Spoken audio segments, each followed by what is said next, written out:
Go ahead, hit it. Yeehaw!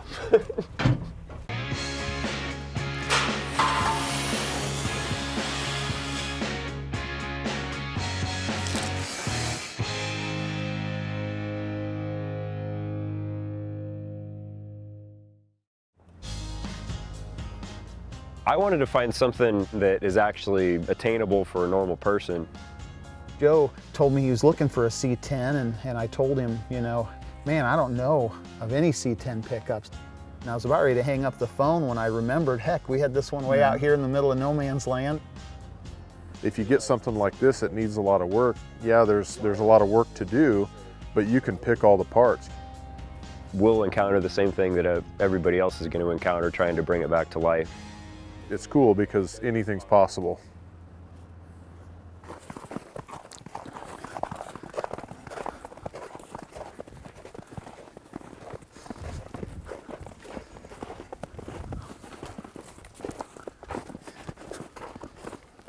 Hey, it's just as bad as I remember. Yeah,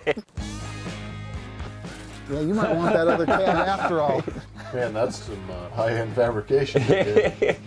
Oh man, look at this. Oh yeah, we got to keep that. The seatbelt, custom Oh my seatbelt God. door strap. That's great.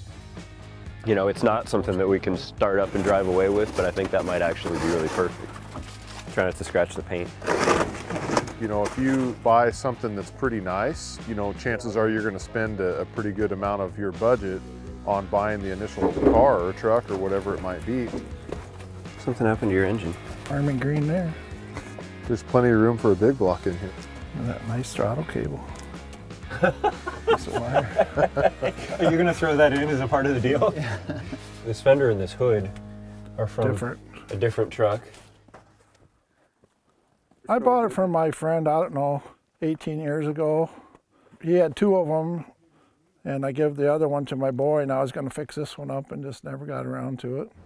The guy that we bought it from, he was kind of a collector of old C10 pickups. He actually had an ambulance and some other things that he liked to collect. Big block. Is the patient savable? I think that's the question. Oh yeah. Oh, that ain't so bad at all. Yeah, I mean, it'll need inner and outer rockers and maybe just this outer section of 6 inches floor, of the floor, but that ain't so bad. So this is that deal where they had that, like a, you know, like a tow truck thing. But you could just put a new cross member in there. What do you think, Zach? The frame looks nice and straight. Yeah. You know, we're not starting with much, but we're starting with a real original shortbox frame, and it's a 68, so it's got the cool slopey hood and, you know, the good looking front end. You know, it's just going to be a great platform for us to throw a bunch of stuff at and make it cool. I know that if I was going to build a truck like this, this is the kind of thing that I would be able to get a hold of. The fact that it's unmessed with is huge. You know, the fact that it doesn't have, you know, shiny paint if you're buying a project truck. Sometimes that's the worst thing it can have. I agree. I think we can just jerk it out of here. That shouldn't hurt nothing. You going around that front cross member or the main cross member? The front cross member? The main one's probably stronger because it's in the snow. You're probably right. It'd be nice to be skinny like that. Yeah. It's easier said than done. Yeah, that ain't gonna happen for me. Go ahead, Tim, go real slow, see what happens. I don't think it's gonna move. Back up and give it a jerky. Try it again. It moved. I'll get in and I'll drive. You get to drive it first? What the hell? Do you want to ride with me? Are you ready? Go ahead, hit it. Hit it hard.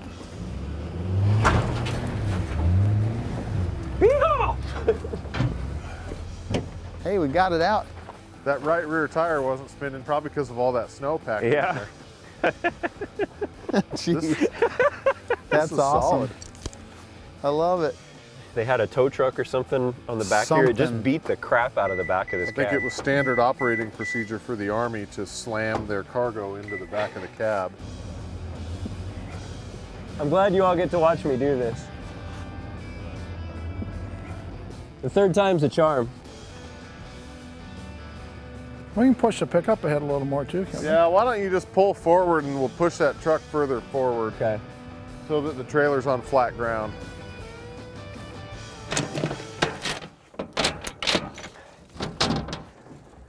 It's kind of a blank slate is kind of the way that I see it. You know, I think it's kind of a neat story too that it was an Army truck.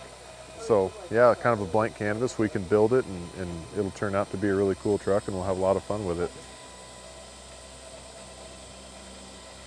You get it out of the snow and it already looks better. It looks happier, yeah, right? We've rescued this Hey guys, where are we going? dog. Where are we going? Can I come home with you? Warmer climates. I'm tired of raccoons living underneath Yeah, me. we're going south. I'm glad to see somebody doing something with it and get it fixed up nice. It'll be good to see it going again. Yeah. We have so many projects. It'd be nice to see one. Get back to work on the hot rod. I'm just trying to figure out if, Dad, you're going to have a tear in your eye when you see it pull away. Oh, no, I won't have no tear. I will when they get done with it. Yeah.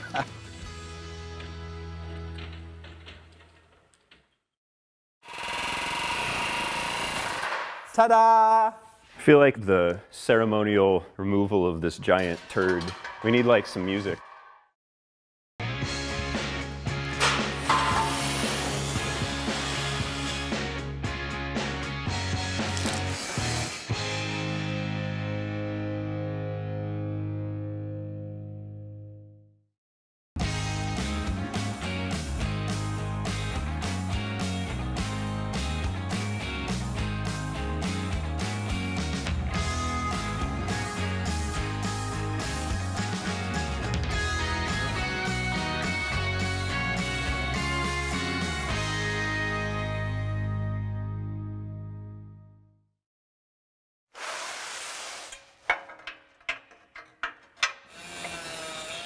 All right, our C10 project has been drug out of the snowbank. It's back here in our shop in Lincoln, warm and cozy, probably for the first time in its life. And the first thing we did was pull all the sheet metal off of it. We pulled the cab off. There's a lot of rust repair to be done. But now we have this bare chassis here. Josh is ready to help us rip apart lots, 50 some years worth of rusty bolts, and it's not gonna be fun. Yeah, that'll be right. It'd be good to strip it down. Now that the body's separated, we can kind of get this project rolling with the chassis, strip out all the front and rear suspension, all the little tabs and fuel lines and brake lines and all that stuff that we're going to be replacing anyways, and get the sandblasted looking like new, and then start bolting on some of the fun stuff for suspension. Oh, yeah. Yeah, there's lots of cool things that we've got planned for this chassis. We're going to lower it, modernize the suspension, make it something that we can drive anywhere. So, I mean, the first thing we're going to do is take pictures of everything, the way that it all goes together. I mean, it seems simple standing here looking at it. It seems like the simplest thing in the world, but it might not seem that way 6 months from now when we're putting it back together.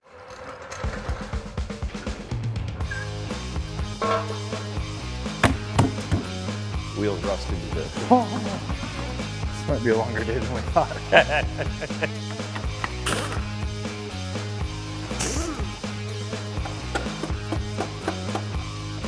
Okay, when I said it was about to come off, I was clearly mistaken.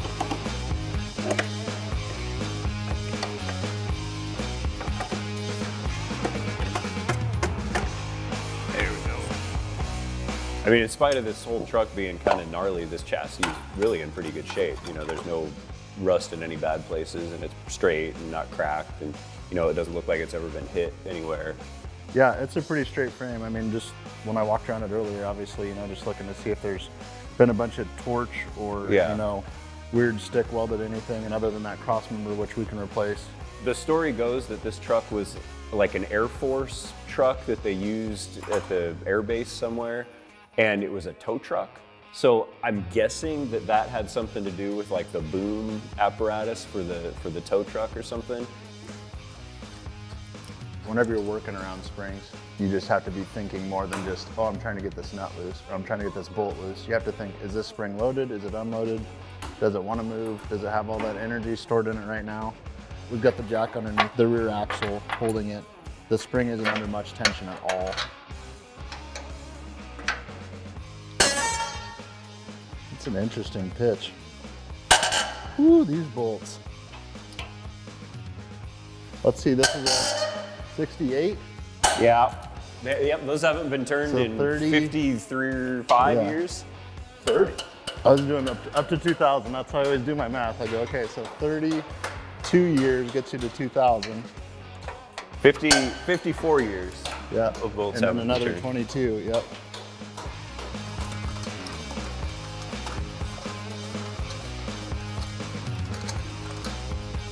Okay.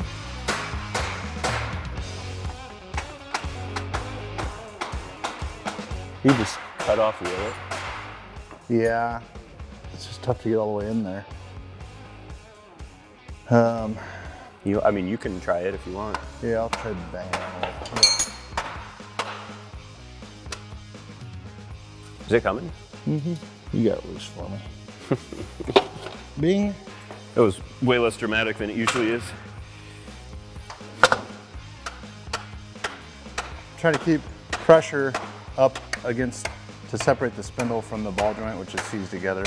You can beat and bang on stuff all the time, but if you don't have that constant tension trying to push them apart, it's really not going to break loose. So, ding dong, the witch is dead. Huh. Yeah, it's just like a stud with no, there isn't like a groove for a clip or anything. Is it a little expanded? No. No. Not even. You just put the shock on there and say a little prayer and hope that it stays on. It's a cool thing about working on old cars. You learn something every time you do it.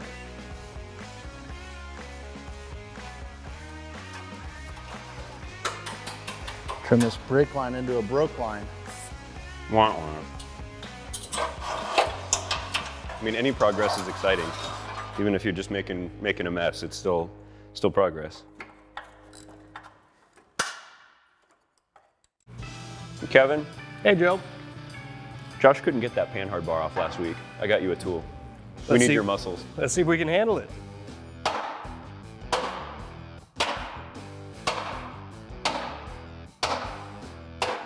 You ready for the cutoff wheel, Hercules? She's frozen.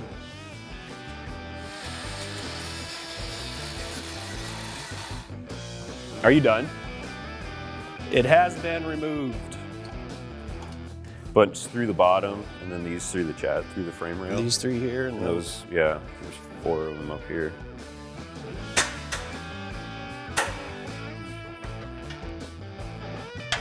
Get it? First one, good. Condition of this, it really isn't that bad. It's pretty straight. It's not rusted through real bad like you see in the Midwest. Overall, it's really good condition and a great builder chassis.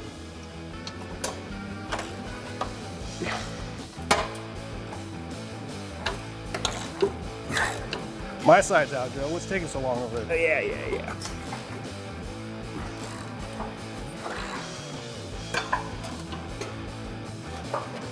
There you go. There we go. She's Yeah. out. At least nothing crawled out.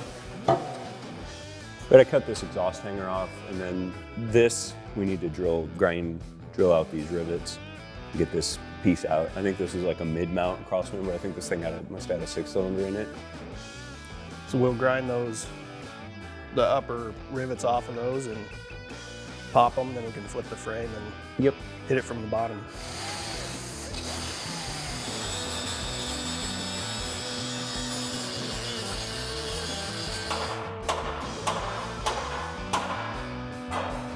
You got it?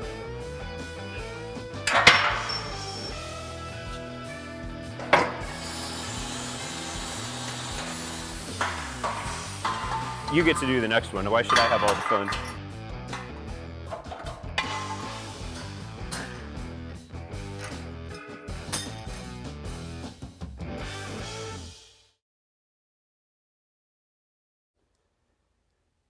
Man, I haven't seen the frame since it's been blown apart and back from the sandblaster. This thing looks really good. It cleaned up pretty good. I mean, the sooner we can get rid of this thing, the better. Everybody that walks in the shop is like, what in the heck is going on there? Yeah. So we'll do the G-Comp rear suspension, and that will replace that cross member. I think the first thing we should do here while we got it sitting here upside down is do the C-notches and at least get those roughed in, and then we can move on to the rear suspension. That sounds like a perfect plan to me.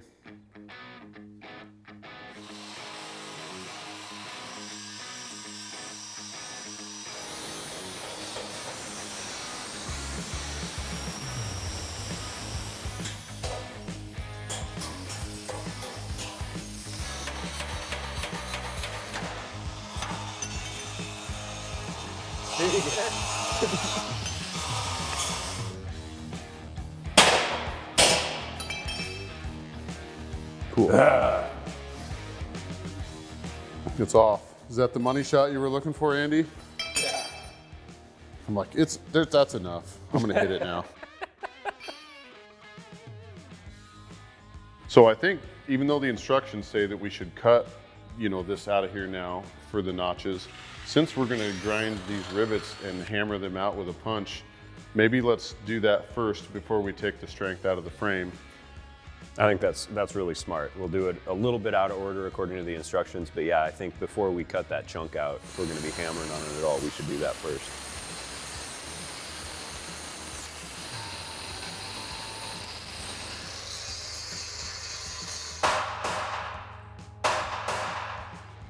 Huh.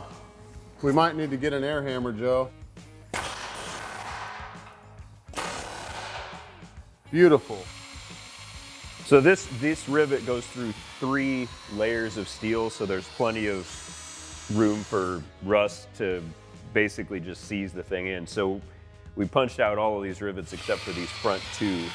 What we're gonna do is just drill through the center of it. And we're doing some damage. See it moving? Yep.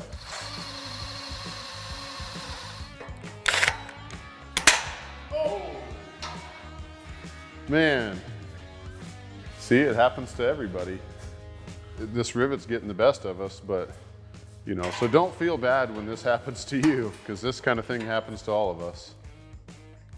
But when you have stuff like this that's been together for 50 years, this is part of the fun. There it goes. But hey, that's a good reason that we did not cut this first, because we had to pound on this thing to get all that out of there, so.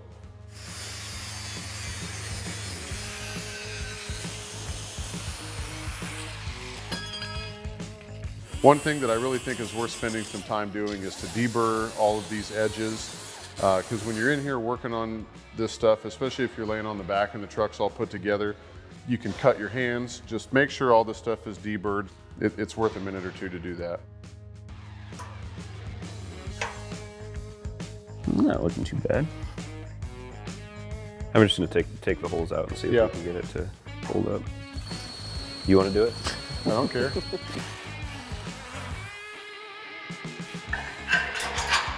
Oh yeah. All right, we're gonna get these bolts started, the holes that were already there, and then with it kind of snugged up, we'll drill these holes on the side, these 4 remaining holes for the additional bolts.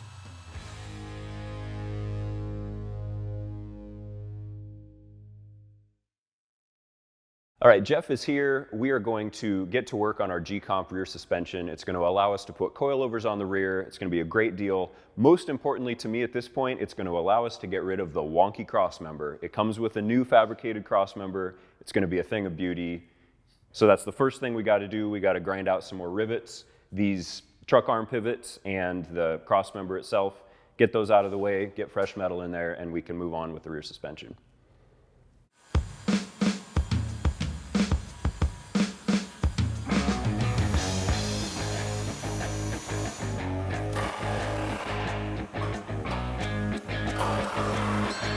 Bingo. It's just that easy, right? Look out. I swear I like you and I'm not trying to kill you. Hey Jeff. Yo. When we're done with these, we still have to do the crossmember. I know. But first we get to flip the flame over. Flip the frame over, right? Flip the flame over. Flip the frame. Easy for you to say. Let's see who burns up their disc first.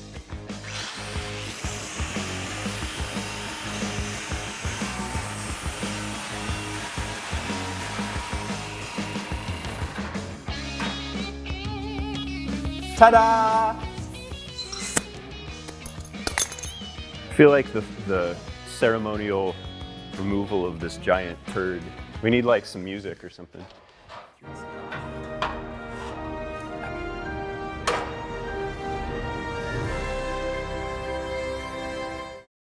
That was the only bad part of this whole frame. You know, it's a great original short box frame, but that cross member had a rough life. So now we're down to only the parts that are good. We get to put more good stuff in now. Good riddance. New cross members, we're just test fitting it right now. Nasty old cross member is out. There's a couple pieces to this, so we got to kind of get oriented here, make sure all of our holes line up, and then we can start kind of bolting it together and seeing how it all works.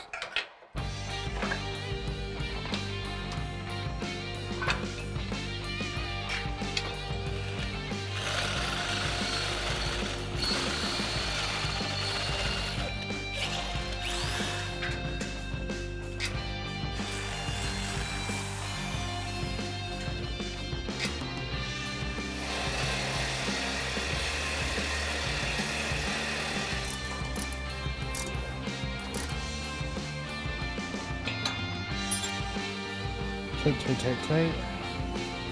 It's kind of one of those deals where it just looks so much better than it did. And, Yeah. you know, it's fun when you get to start bolting in the trick new stuff and not working with crusty old original junk. Done with the demolition and starting the reassembly. You have to stop and like be excited from time to time. Remind yourself why you're doing it. It's motivating to see it go back together, and putting in this rear suspension kit, I've never messed with it before, and it seems to just all go right back into old rivet holes and stuff like that. So nice sandblasted frame here to work on. So we're done taking things apart and starting to put things together. It's pretty motivating. All right, now that we've got our cross member installed, we've got our panhard bar bracket installed, the next step in our mock-up of this G-Comp rear suspension is to bolt the truck arms up to these new pivot brackets that we've installed. Middle, right? Might as well for the first try. Sure, let's do the middle. Why not? Thing moves a lot. Yeah, it really does. You got quite a bit of adjustment. There's a lot of adjustment there. All right, we're installing the housing now. We happen to be using one of our Speedway Motors 9-inch housings that's pre-made for a 67 to 72 Chevy truck. I'll pass through Oh. since they're over there. What a nice guy. It was more about who was on the way on my side.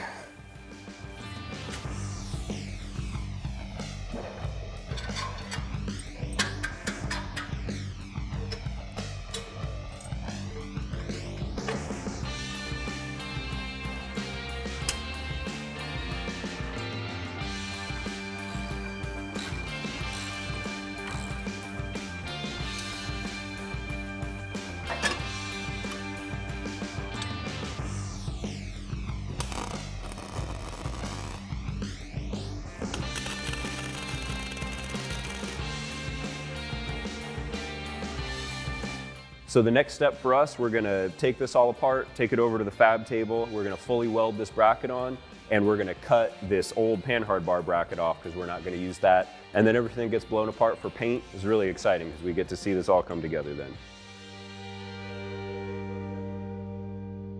All right, our chassis is back from the paint booth, and you might wonder why we chose to paint it rather than powder coat it. You know, this is meant to be kind of a budget driver, so rather than spending thousands of dollars on powder coat for all this frame and suspension stuff, we just painted it, and we used hardened urethane, and so it's gonna be plenty durable, and it's gonna kind of keep the budget under control. So we're ready to start with this rear suspension, putting this all back together, and it's really kind of an exciting time when you're bolting your shiny painted stuff together for the last time, so we're ready to get started.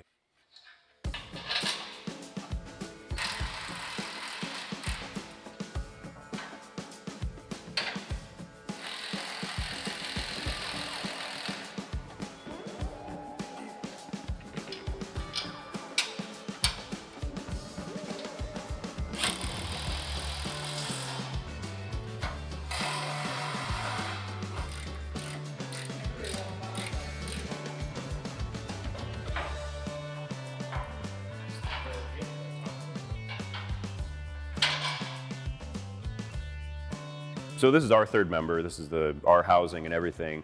And this is a 350 gear 31 spline clutch style posi. This is our own casting that we use, a nodular iron casting. It's got our logos in it, but it's more than just a copy of like a Ford nodular iron. We actually went in and reinforced some pieces and spots for us. And also we've we get them made with the proper clearances already so that we can run real high ratio, you know, 650 to 1 gear ratios for some of the circle track stuff that we set up. And then, yeah, just the traditional Ford style, track lock style posi, but this one's got a little bit more spring pressure to it. So that it's definitely both wheels, you know, most of the time. And I figure 350 gear and this thing will be just about right. You know, if we start out with a 3-speed transmission, it won't be out of sight going down the highway, but then if we drop in a, you know, overdrive or a 6-speed or something, we'll have plenty of latitude here with this 350 gear. First time we put these on is always tough because the studs aren't quite where they're supposed to be. There it goes. Yeah. Happy. Wow, that was way easier than it should have been. Well, we both immediately took our hands off to grab washers and nuts. So we made it past the point of where it could have went wrong.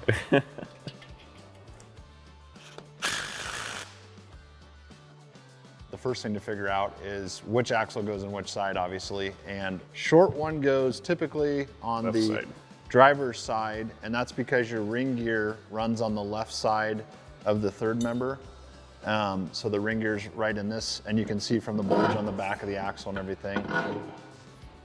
And I mean, again, there's multiple right ways of doing this, but holding your straight edge against that surface and then measuring out to the flat is a good way to get there.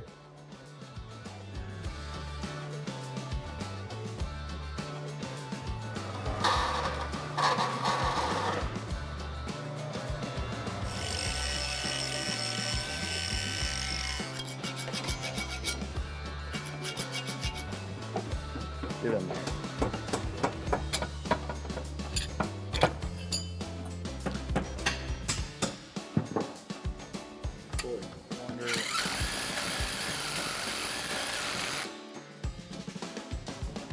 You know, some folks safety wire these, but with the lock nut and the Loctite, it's going to be, and just a regular street-driven car, we're pretty content with these the way they are. We did a whole tech talk on this install of this well-on caliper bracket and the assembly of this whole kit, and there's a link to that in the description. We ready to move on? Hang this on the chassis? Yeah. Can we put this blanket down so we don't scratch them up? This isn't how I build vehicles. I don't know how to do this, Joe. Making everything look nice. I'm trying. It isn't always like this in my garage at home. I really like how these have this eccentric adjustment for squaring up the chassis and changing the wheelbase a little bit if you have to. Super cool. Makes things easy. Okay, we'll just snug those for now. And rear end going in. All right. That's the plan, right? It's something like that, yeah. Okay. It'll be heavy.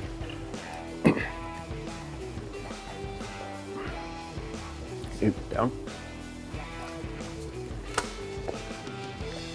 You got room?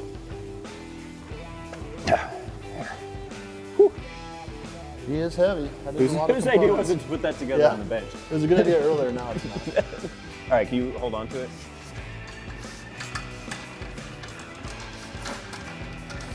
Right in there, looks pretty close.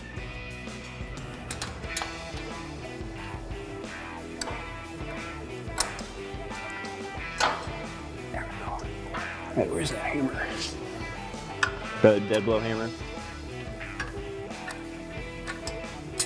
Thank you.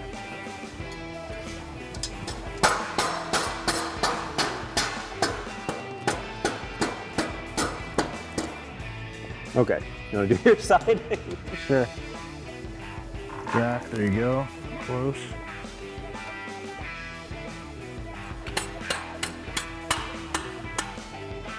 All right.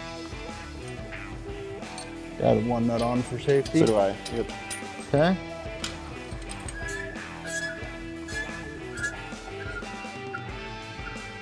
Oop. Yep. All right. All right, should we tighten them up? Wrench will take it the rest of the way. Okay.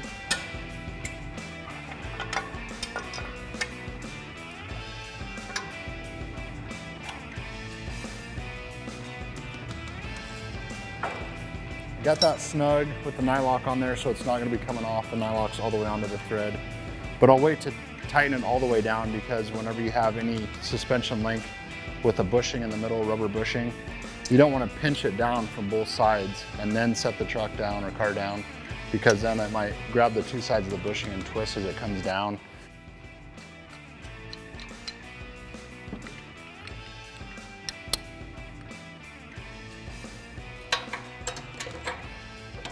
This was supposed to be the easy part. It's gonna be just fine. No, I think I got it. There we go.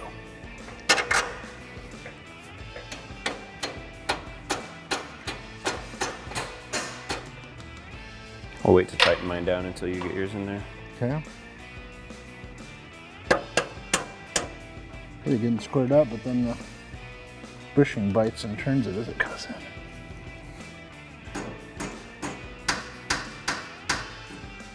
Done. Oh, it's cool. All the clearance you could ever want for wheels and tires too, by tucking the coilovers to the inside of the frame instead of the outside of the frame. Yeah. Yeah, I think that'll work great. Yeah, I mean, you got a ton of room to come in with a big wheel. Man, that's a lot better than it did when it rolled in here. Yeah. And that should sit pretty, I'm not gonna say aggressively low, it's gonna but sit it'll nice. be down there where it can actually handle and not be a lumber wagon. Well, we're gonna close it out here, and next time we're gonna put the front suspension on it. We got some really trick stuff to get it lowered and kind of upgrade from the stock junk. And then we're gonna have it on the ground. It'll be a rolling chassis. So join us next time. You're not gonna wanna miss it.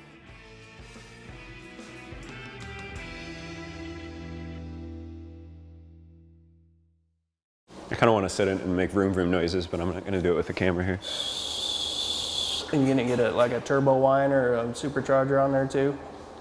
Whatever you want. You can have whatever you want in it right now. Whatever we want.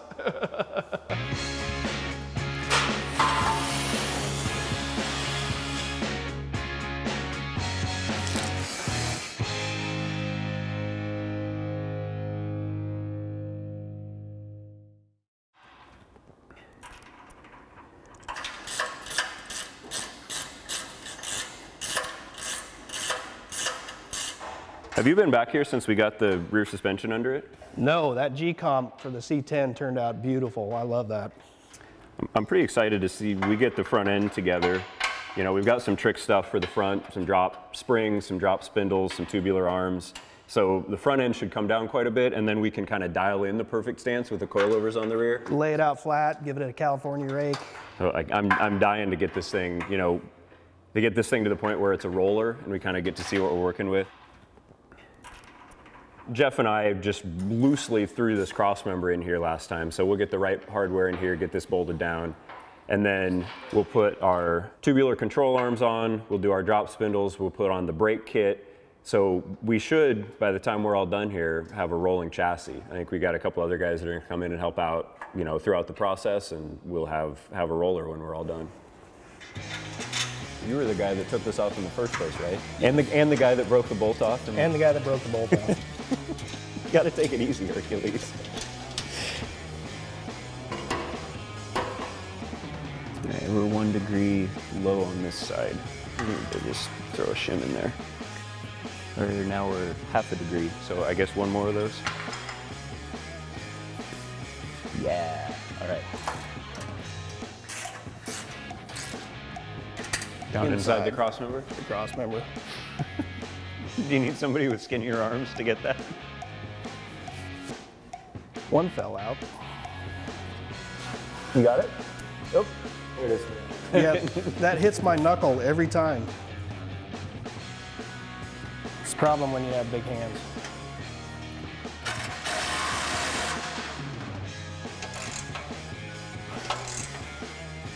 I'm thinking my arm torque spec is probably a little different than yours, Joe.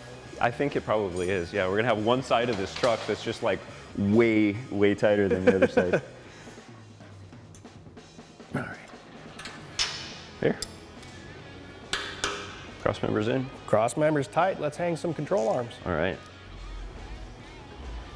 It's kind of a splurge on these fancy tubular arms. You know, we could have done this, you know, for our kind of budget project. We could have done this with the stock arms, and the stance and everything would work out the same.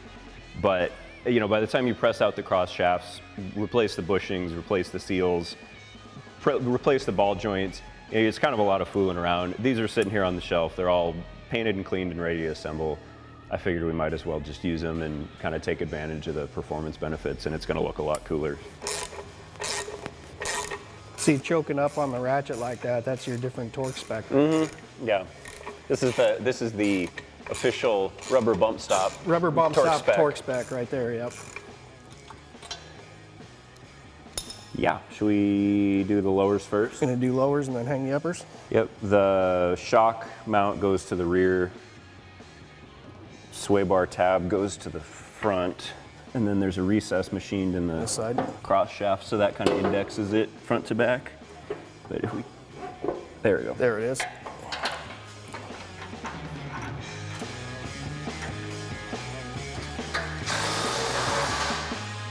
Look at that. I just love bolting on shiny new stuff.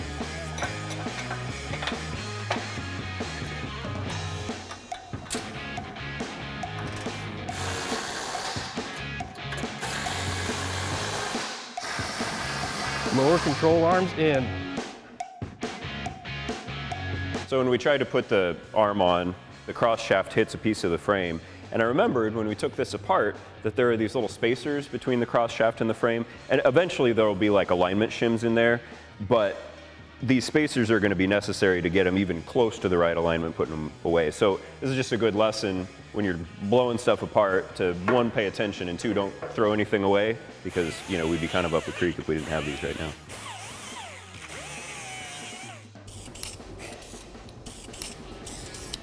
These are labeled left and right, but the straight part of the arm goes forward if you, for some reason, take the sticker off and then forget what you were doing. You can also see how the caster is built into the arm. It'll actually be tipped backwards towards the firewall.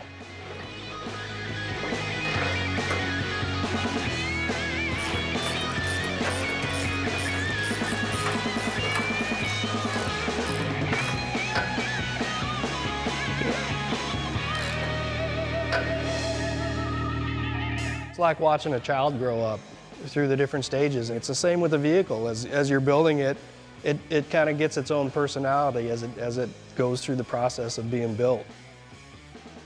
You know, we may set it up with these tubular control arms. Down the road, we may do a whole nother complete front suspension change. You never know. It's just an awesome process. This kit comes with everything that you need. So bearings, seals, comes with the nuts, you know, cotter pins, all the hardware. So everything that you need is included in the kit, which is convenient. Tyler, I think this will be easy if we team up on it. You want to hold the spring in there, and I'll try to get the spindle on. There's no like retainer or anything on that front spring like there is on the rear. So it should just, you can just see where the little piggy goes into the hole. Yeah. If we had Kevin here, he'd be lifting this up, no problem. And the spring goes, the little coil goes up, and it's real easy to, it's real clear, even in a stock control arm, where the bottom spring, the bigger diameter coil goes, and then the top spring is the smaller diameter.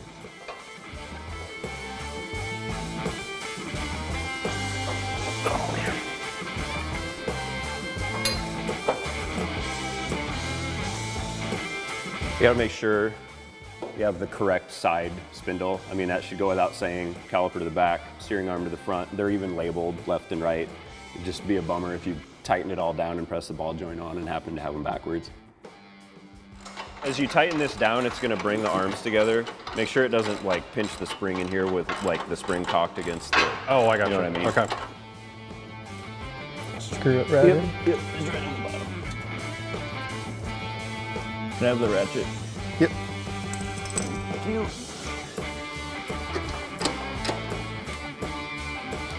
All right. Brake kit.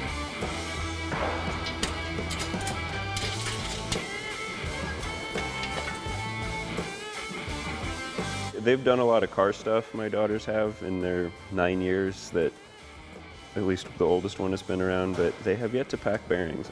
I've fallen down as a father not having them already had that experience. Get our greased bearings installed, get the castle nut on, and then when I set the tension on these, you know, I snug it down pretty good until it gets hard to turn and then just back it off a little bit. You know, like I say, everybody has their own way of doing it. Just make sure it's not too tight, make sure it's not too loose. You know, you'll feel it either way.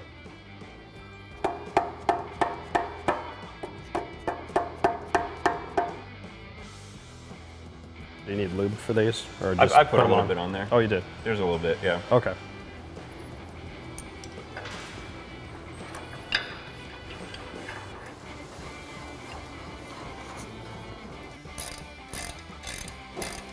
I super love that this kit even comes with the upper shock mount to replace the kind of wonky original ones that don't have the nut on them.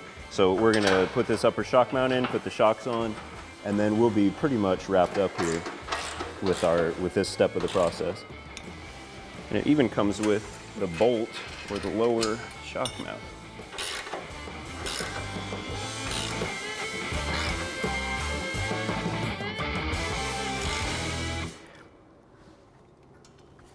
Remember this thing that we just tore off of the truck and kicked aside to worry about for another day? Well, yeah, that day has come. She's pretty crusty. It's pretty crusty. We've got a new power box. This was a manual box. We've got a new pitman arm, got a new idler arm, got new rod end stuff off of the shelf. So all we need to do is salvage this center link and this little bracket for the idler arm, but we got to wrestle this whole thing apart. That's why you're here. That's why we're here. Should be a good time.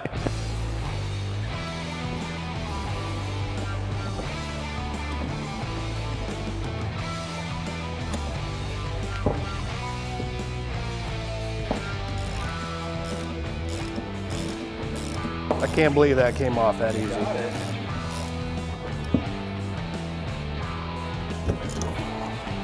Sometimes you get lucky and the old rusty stuff just comes right apart.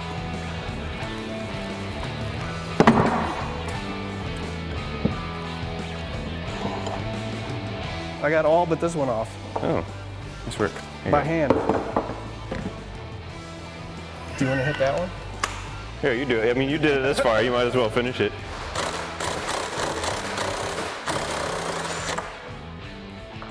Now are they actually going to come apart?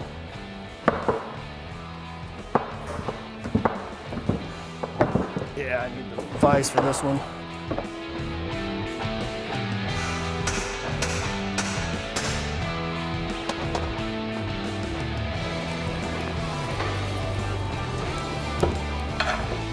But, you know, obviously this truck had a manual box on it. This is the power box. You know, the manual box was 3 bolts, the power box is 4 bolts, but the holes are all in the same place.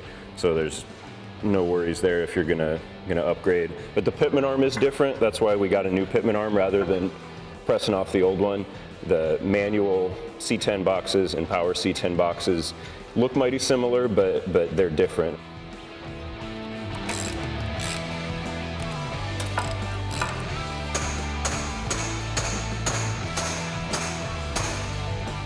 Well, that one's a little tighter. Well, if you can't get it, I sure as heck can't.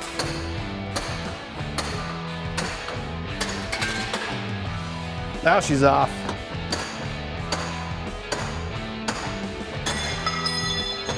And that is why you wear steel toe shoes. We'll hit these guys with in the blast cabinet and then we can paint them up. This truck has continually surprised us with things that you've never seen with the condition it was in before. Yeah. They're like in terrible shape on this truck. The condition it was in when we picked it up compared to how some of the stuff has come off has really been amazing.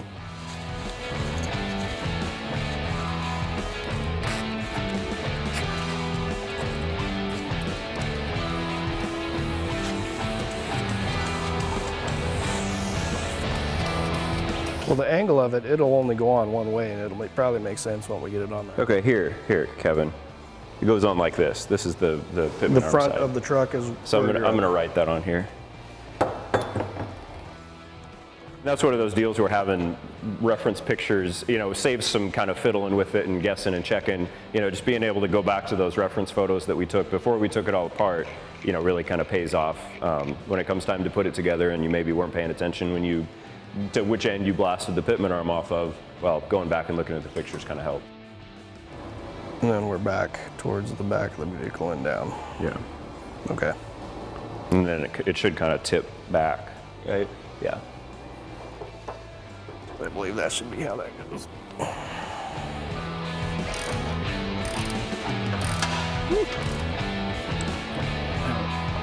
That gonna get us there?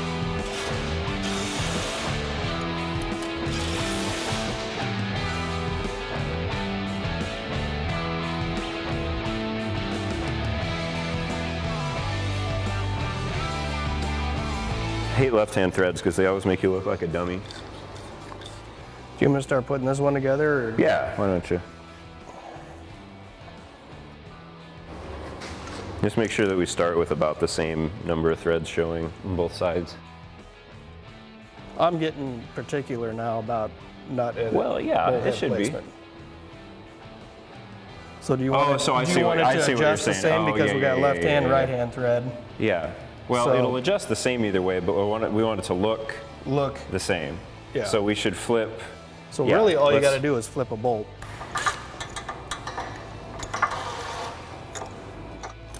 You definitely got yours full of grease, Joe.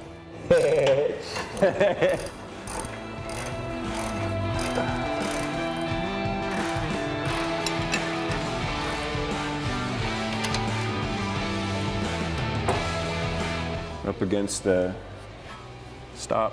Yep. All right. Yeah.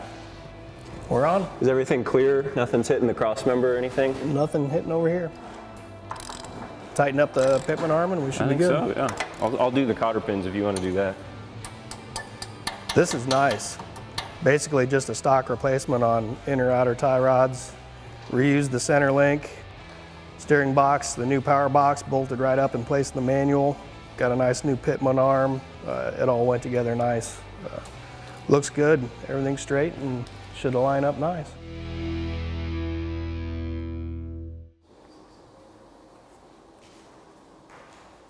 So eventually we might end up with like an 18, 20-inch wheel set on this thing, but we're starting out with these 15-inch rally wheels that we sell that have the 5-on-5 bolt pattern for this truck. And put some redline tires on. I think it's gonna look kind of cool, it'll be kind of a 60s look. And at least it'll get us rolling, so we'll end up with our rolling chassis here, which is pretty exciting.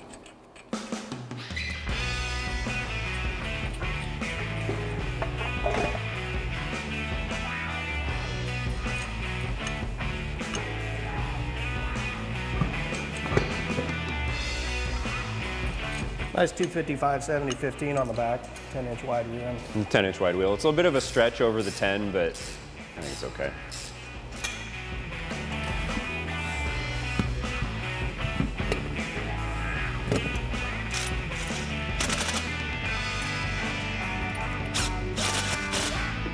I think we're ready to set it on the ground, right? Everything snug?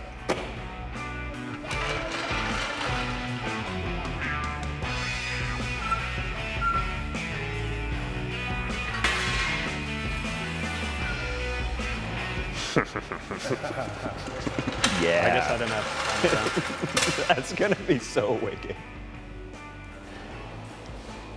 Remember how tall it was before? Yes. Especially with no weight on it. It was like a monster truck. Look at all that travel we've got with the C-notch in there. plenty of room. Yeah. I gotta say the AFCO black shocks with the chrome spring and the black frame I really like. Yeah, it it's looks pretty good. sharp. I mean, the last time this thing was a rolling chassis, it was like this rusty, crusty dirt ball thing that we were dragging out of a snowdrift. Now it's a roller again, and it's come a long way. A lot of work to go, but this is a big deal. You know, the first time you have a rolling chassis, it's Yes, a big it deal. is awesome. I can't wait to see it finished. I kind of want to sit in and make vroom vroom noises, but I'm not going to do it with the camera here. And you're gonna get like a turbo whine or a supercharger on there too? Whatever you want. You can have whatever you want in it right now. Whatever we want. All right, now that we have a rolling chassis, I guess we can move on to engine, transmission, all that fun stuff.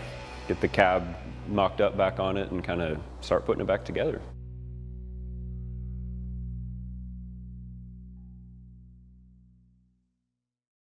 Like a rusty Medusa head. Like a shop vac fighting an octopus. Not a ball of plastic and aluminum. That's some sort of failed science experiment.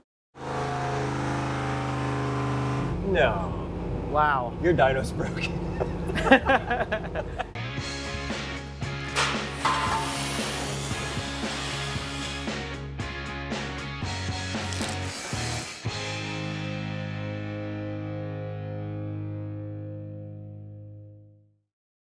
Always exciting getting an engine on a stand, Joe. Well, yeah, I mean, this is just as it came from off the truck from the junkyard. So get it up on the stand and see what we got. It's a fairly low mileage 5.3 out of a 04 Sierra. So we don't have to deal with any of the displacement on demand. Sure, yeah. None of the lifter failures, that kind of good stuff. Yeah. It's a good looking motor. New water pump. Yeah. Pretty clean. Let's just run that water pump. Yeah, absolutely. Not a big grease ball like some of them you see. Yeah. Yeah, I think it'll clean up good. Cut the filter and make sure there's nothing nasty going on inside. Get this beast up on the stand, shall we?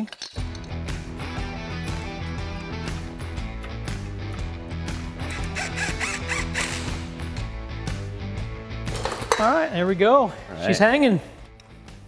Oh, it's gonna run great. I got no doubts. These LS machines are just amazing.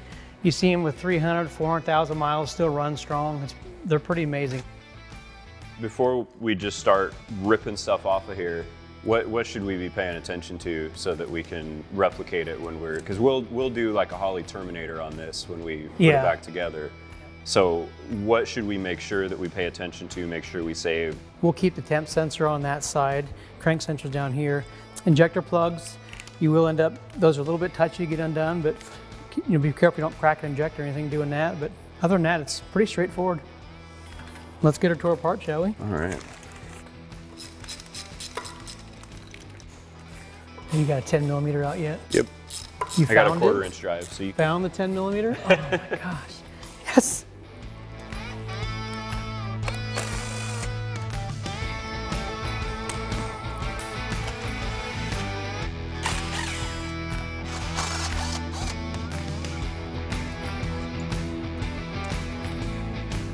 Isn't that cute? Cutest little starters ever. There you go. Here we are. Take the carcass off. Here you go.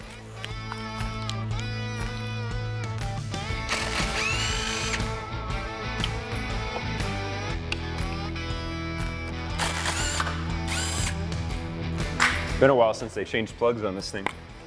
Lots of bloody knuckles from LS plug wires. The next thing here can be somewhat of a challenge, is pulling the exhaust manifolds off these things. As you can see, this one's got the exhaust bolt broken off, both the front and the back, which is super common. A lot of times the first two and back two end up getting snapped off.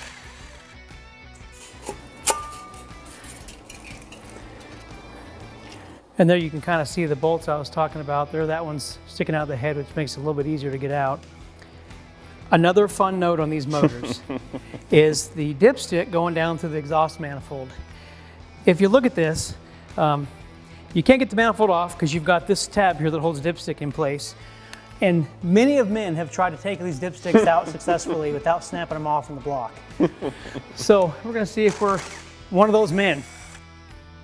You can just tell how rock solid that thing is. What a person needs to do is put some heat down around here and then carefully get on that and try to walk that back and forth to get that out of there.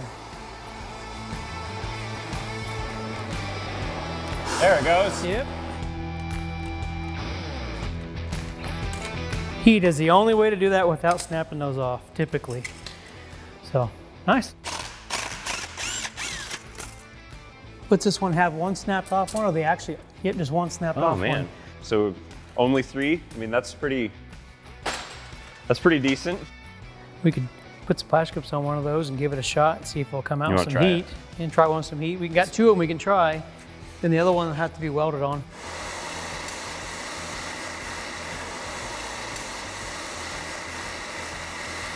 The only one that's left is the one that's broke off under the surface of the cylinder head. A little trick is we're gonna weld this nuts to the broken off stud and pull it out that way.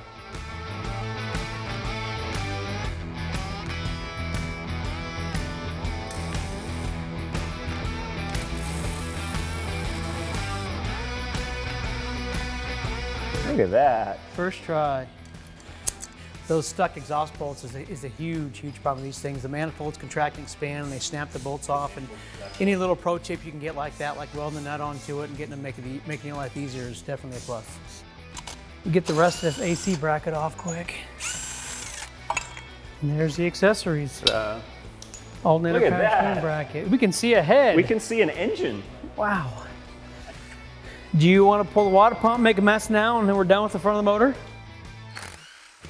Turns out there's an engine under there, so next step is to clean it up a little bit and do our cam swap and see if we can get it to run. Looks much nicer than we got here. Yeah, you walk into the shop and it looks like you got an engine on a stand. Exactly. Not some sort of failed science experiment. Exactly, not a ball of plastic and aluminum. We're gonna wash this thing off quick before we start working on it. We're using this LS block-off kit that we sell, which is handy if you're gonna store an engine, but it's also handy if you're gonna wash it off. And if it's gonna sit for long, you're gonna wanna make sure to spray some WD-40 into the exhaust ports and into the spark plug holes. But since this is only gonna sit for 5 minutes until we rip it apart, we're not super worried about it here.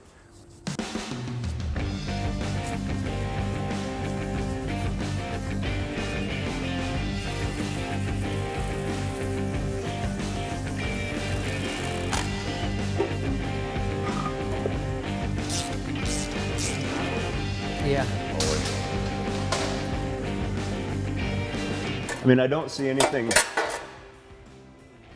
I don't see anything.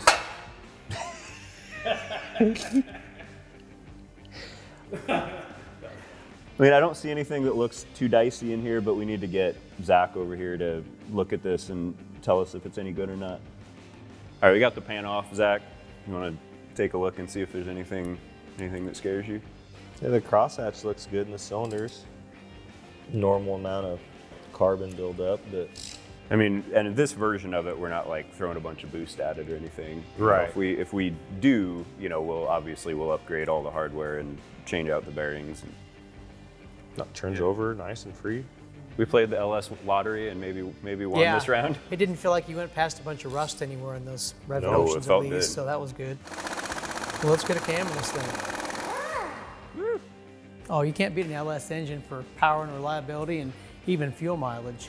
By throwing this cam, and this is a very mild cam, we'll probably pick up 25, 30 horsepower with it. And you get 350 horse plus for just an average driver. It's gonna make for a fun rider. So the next thing we need to do is pull the balancer off. It has no bolt holes in it. So we have a special puller that hooks in behind the puller to pull them off.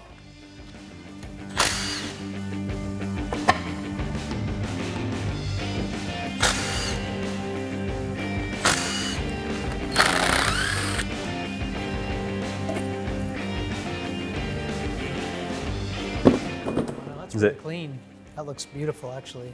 Is that the PCV side? Oil cap. The oil fill cap is was broken off inside of there, but short of that, it looks great. Does the timing set look okay? It doesn't look too bad. I pulled a new one if you want to. Yeah. I mean, it's loose, but that, when you put a new one on, it's not going to be substantially tighter than that. So here's the PCV side. That's what you usually find. Oh, yeah. Just a little dirtier. Get these rocker arms off and put them on the bench and inspect them for wear and make sure everything looks good there. We're going to put a trunnion upgrade kit in them from the factory. They come with a bunch of needle bearings in there, and after 130,000 miles, that's what the rocker actually rotates on. Just a good idea if you want to put a little bit more power, a little bigger cam, to put a trunnion upgrade kit in it. It replaces all those needle bearings with either new needle bearings or bushings, either way. So to add to what Jeff was saying, another reason to replace the fulcrum bearings is the factory rocker has a flat spot on the fulcrum here, and it limits the amount of lift you can have, somewhere around 530 lift in that ballpark. So the new fulcrum upgrade we'll put in will be a full round unit. And at this point in time, you spin the cam, it'll push the lifters back up in the lifter trays, so you can remove the camshaft. So if you were in the vehicle doing it, there's a neat little trick. Take a wooden dowel rod, stick it down here, and it holds the lifter up. Since we have it on an hinge stand, we could just turn it upside down. Not everybody's going to pull their engine to change the camshaft, so we're going to show you how this is done like it would be in the vehicle. It's a 5/16 wooden dowel rod, just buy at the hardware store. It's a snug fit, should be, because you're using them to hold the lifters in place. And now that those are in, the lifters can't fall. Use this to pull the cam out.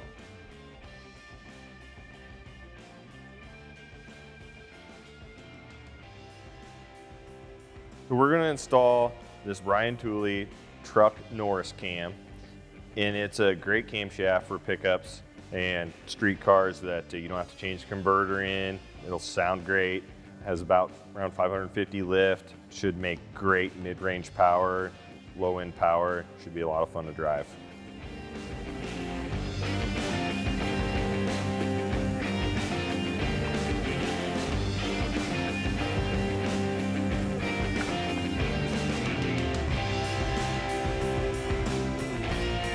Another cam bolt in so you can have a handle to turn it over nice. And again, point the dowel pin over towards number 1. All right, now the cam's in place. We can remove the dowel rods.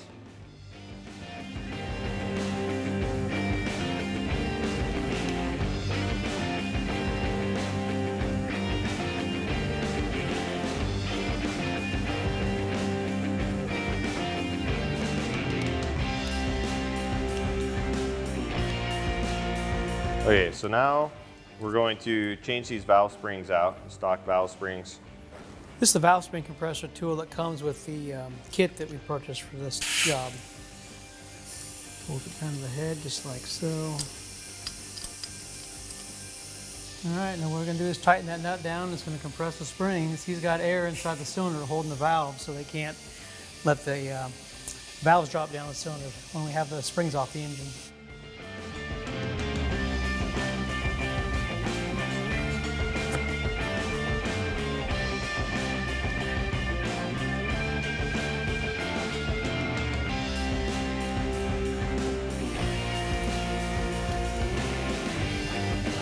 Sure they're seated all the way down. Set them on there. You install the valve locks again, one at a time. You only want to compress it far enough to get the locks in.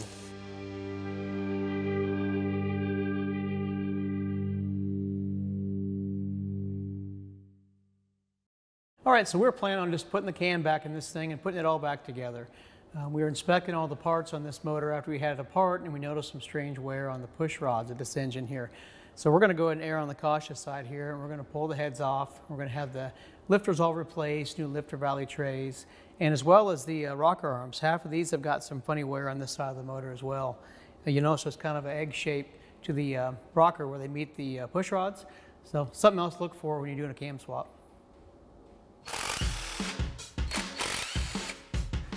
Oh my. Hey Joe. What, is there a dead mouse in there or something? I thought you said that the little pillow was supposed to keep the crap out. There's always all sorts of good stuff in these things. They've got kind of a foam thing supposed to keep the dust and debris from getting in there. As you can see, it doesn't do a real great job. I've never actually seen these fight too much. They're always full of stuff down in here. I just about even got the shit out of there. I was that close. I almost succeeded there.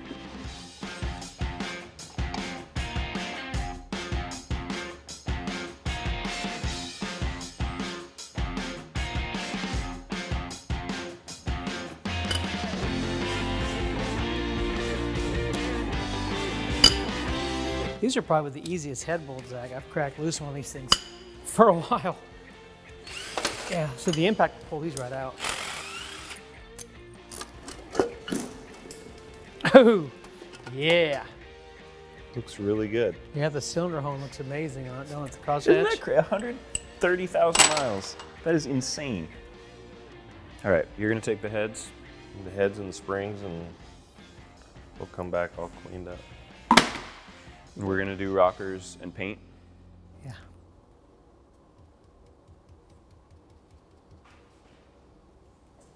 What are you looking for? The 10mm socket, weird. You're looking for a 10mm socket. I'm Here, literally there's a looking deep well. for a 10. Will that work? That's an 8, isn't it? No, it's a 10. Oh, okay, that's why. Quarter drive.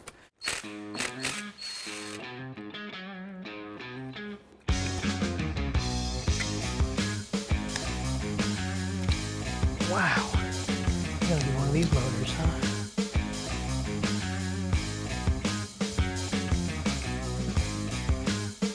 All right, we got our short block all cleaned up and painted.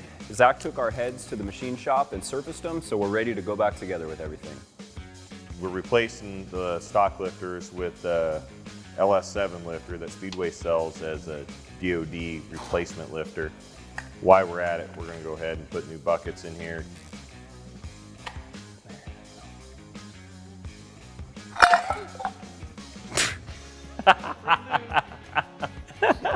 Cam's got a little on it. The cup is all slippery. I wonder why.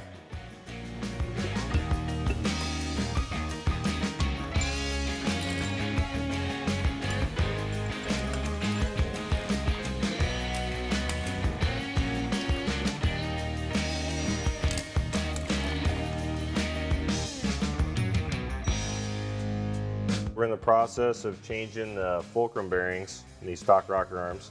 We have a kit from Speedway Motors that makes this process easy to do at home in your vise. Put the removal tool in, just 2 pieces, press it together, a couple turns, pops apart, throw away the old bearings, and it's removed. So then to put the new fulcrum bearings in, there's 2 new bearings in this new fulcrum that spins 360 degrees around. And then to assemble it, you go back into the vise and you just use these 2 washers on the other side as spacers to be able to push the bearings all the way in. It's just a matter of lining it up in the vise and squeezing it together. Sure they're seated in the groove. You're ready to go back on the motor. You want to watch for is make sure your flat spots on your trunnions are all facing up. There's a flat spot where the bolt head seats.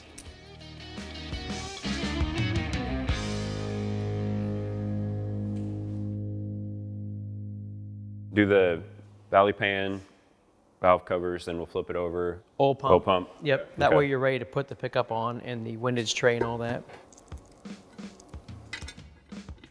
Get all this nice, pretty new hardware started, shall we?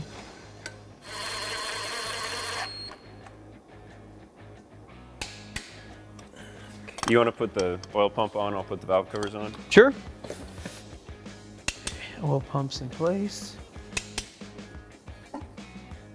There's all sorts of fancy valve covers you can use that have covers for the coils and things like that.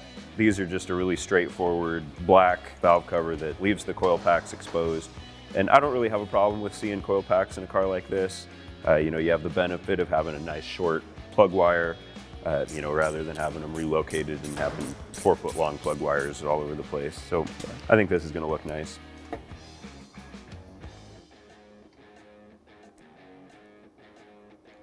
I'm gonna grab lunch when you get these bolts in. Let me give it one shot. No, come no, on, come on, go away. You're like, nope, I gotta get these in now. Oh man, how is there still water in this? I don't know, dude. These things are like a never-ending leak fest. There you go. Just let her leak.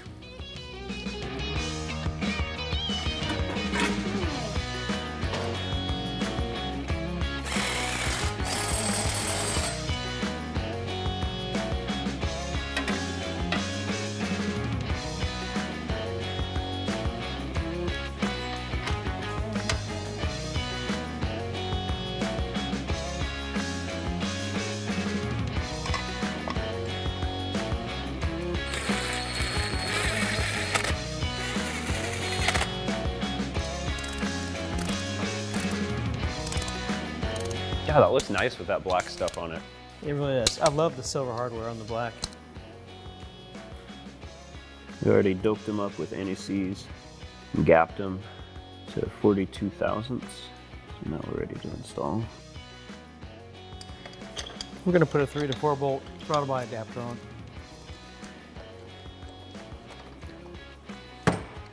Get the 4 bolt throttle body bolt to the 4 bolt to 3 bolt adapter here.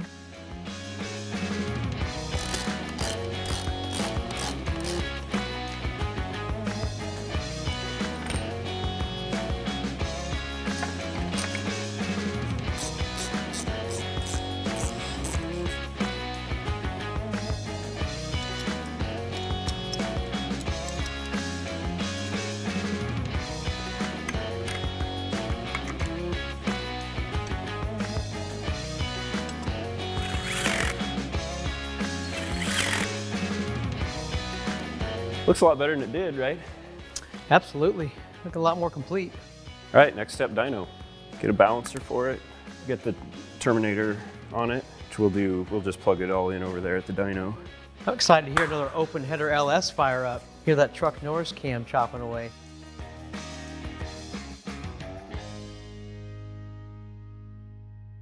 All right, we're here at the Speedway Motors Racing Engines. They were kind enough to let us use their dyno. You know, we're gonna hook up our Holley Terminator is what we're working on right now. And this will allow us to kind of get a baseline tune in it. So when we put it in the truck and we turn the key, you know, we've kind of got a baseline in it. We know it's gonna run. And, you know, it's also gonna be cool to know how much power it's gonna make. Oh, I love dyno day. Anytime you can have an engine just sitting here out in the open staring at you, revving at 6,500, 7,000 RPM, that's what dyno day is all about. Yeah, bringing something that's sitting in a junkyard months ago onto the stand ready to run here is pretty exciting. Maybe what we'll do when we get done here, just take a bunch of zip ties, or at least a couple of them, just wad this stuff all up so it's kind of flowing. I appreciate, Jeff, the way that our OCD complements each other. Like, I don't really care what the wiring looks like on the dyno, but you do, and by God. And you're the one bless you masking for it. off the engine block before painting it. and touching up the paint with a paint pen. And I'm going lay a rag on it and spray the hay. That was actually pretty good. So between the two of us, we could just not get anything done together. Oh yeah, and it looked pretty when it's all done. But it would though. look beautiful. Gentlemen, we're hooked up, except for power. Getting ready to run through the setup on the Terminator X. Okay, so the first thing you got to do on it is you got to run through the TPS Auto Set Wizard, which gives you the TPS sensor positioning. Joe, pull the throttle all the way open and then back down twice. TPS was successful, so we got that done. GMLS, the top one. 8 cylinders. Your guesses for horsepower is what we need to get established right now. I'm gonna go, this thing says it's 382 horsepower. Wow. I always guess low. I want to under promise and over deliver. Yep. So I'm gonna say 350. I'm the dyno operator, so I can make it make however much power I want. That doesn't count. You So don't get I'm to be never part wrong. of it. So yeah, I think it'll make 372 is my guess. I think it says something about what kind of person you are. You're either really excited every time you put an engine on the dyno, or you're really nervous. And I'm like some combination of the two, but I always have butterflies in my stomach whenever we do this. I'm excited to see what it's going to do. It's been spinning for 150,000 miles. Let's spin it some more. Just a little faster and harder this time than usual, you know? It's going to be fine. Nervous Nelly versus Send It. So the first pull we're going to make is going to be just 3,000 RPM to 5,500. We may have to play with the dyno settings just so we can manage the torque at the low RPM to make clean dyno pulls.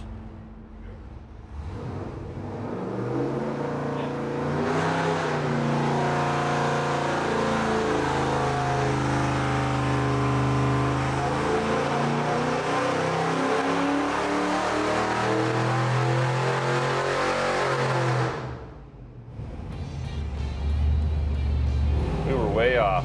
Did not make over 400 in that pull. Made 420. 420. Wow. That guy's 385. I was way off. 422. And he short pulled it. 422 foot-pounds of torque, 419 horsepower. No. Wow. Your dyno's broken. You know what's interesting, Zach, is that Holly needs to learn. That thing's like 9 to 1 or 10 to 1 AFR. Yeah, it's learning for sure. I can't believe out of the box. 1 hour, threw it on there, and this thing is just spinning like this. It's beautiful. Yeah, it would make even more if you put more timing in it. That wide open throttle. Yeah. You know, if you bumped it up 28 or something. 28, 29. yeah, so say 28. I mean, I could do that really easy. Just add 2 degrees, but it would definitely like it. You want me to add 2? Add do 2. 1 more pull? Add 2. Let's do it. So this is how easy it is to change timing on this thing. Just went into the ignition timing and wide open throttle.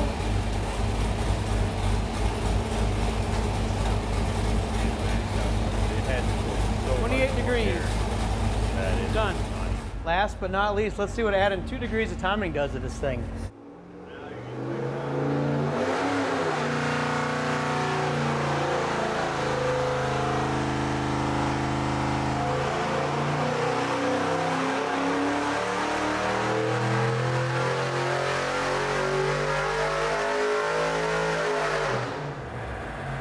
It likes it.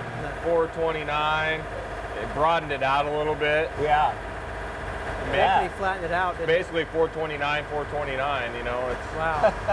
430 horse, 430 torque out of a Junkyard 5.3 with a cam. You do another one? We're gonna do another pull. I'm gonna turn at 68.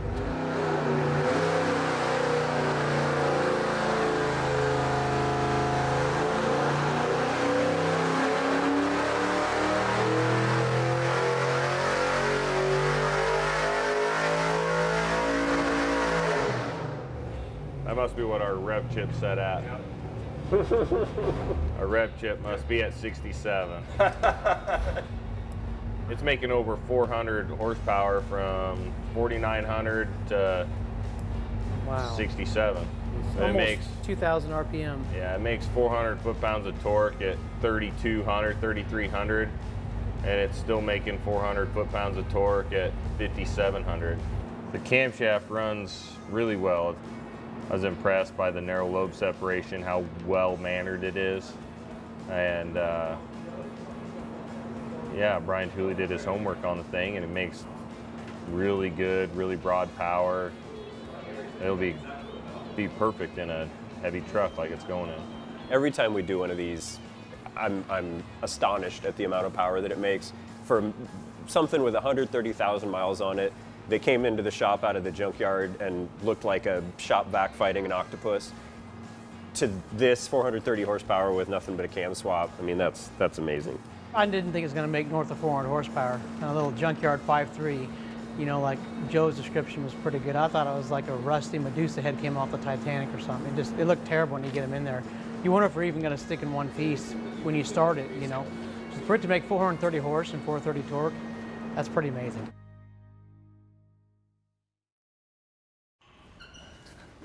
There is SEMA paint job to scratch. Yeah, let's take it easy on the paint. We're kind of at the, how does it get to the show point right now? We're not even working on a complete car, and it's our SEMA thrash.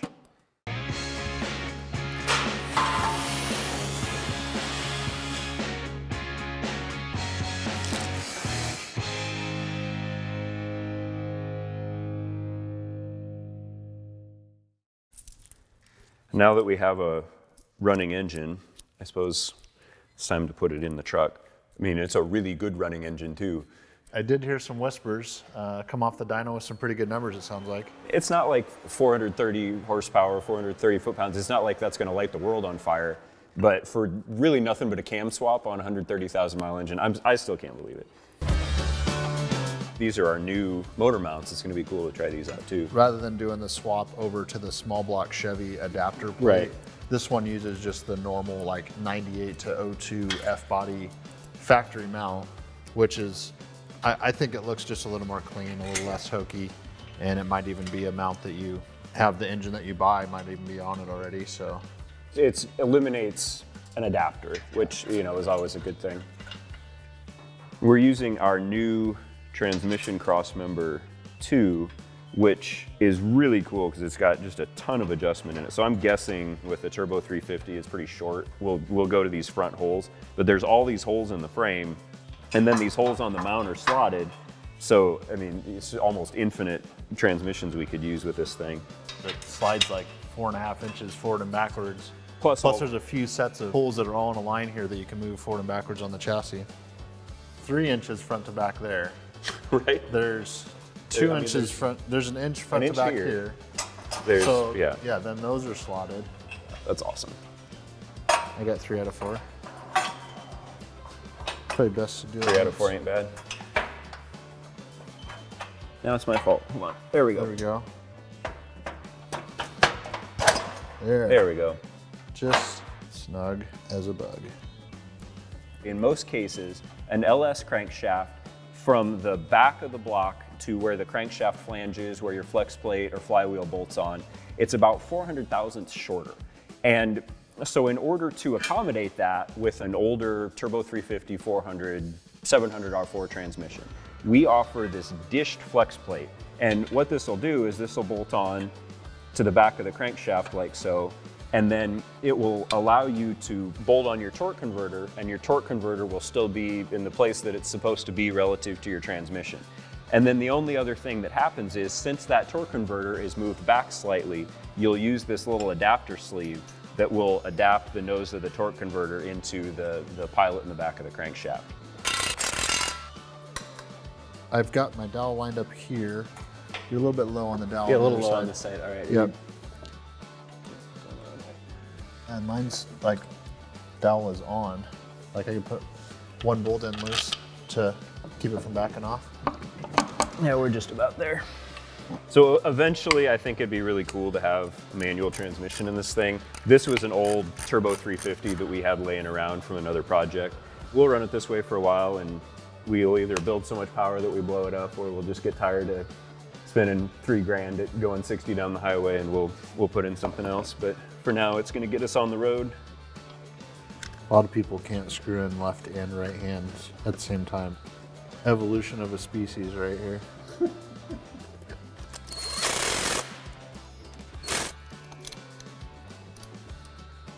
It's supposed to fall together, right? We don't have It's to gonna think fall about together. It. Yeah. I'm gonna be fine This part I'm not worried about. You know, it's kind of like it's receiving its heart. Even though it's just a bare chassis, the moment that you drop the engine in is always exciting. There is SEMA paint job to scratch. Yeah, let's take it easy on the paint. Uh-oh.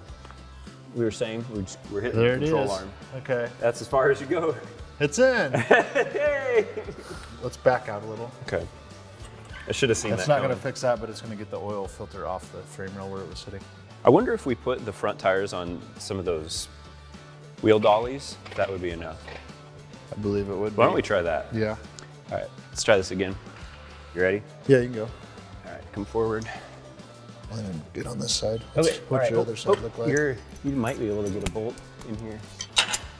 Okay, one bolt in. I need to come down some more. It needs to come forward just a little bit. Are we out of adjustment? When we dropped this transmission down into the crossmember, we noticed that this vacuum modulator here was really close to the crossmember, and as that moves around, we didn't want to take any chances with it doing something bad. So we're gonna use this offset mount for the transmission, and that's gonna allow us to move this crossmember back just a little bit. So we're adding even more adjustability into this crazy adjustable crossmember, and it's gonna give us a little bit more clearance here so we don't have to worry about that. I hope you were really ready. Oh yeah, we nailed it. Let's get this thing out of here. We can slide the engine back.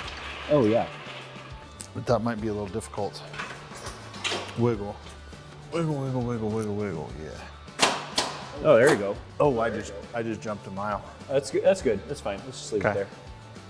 Man, sometimes you just don't know what you got. There, Hercules. Feeling pretty good today.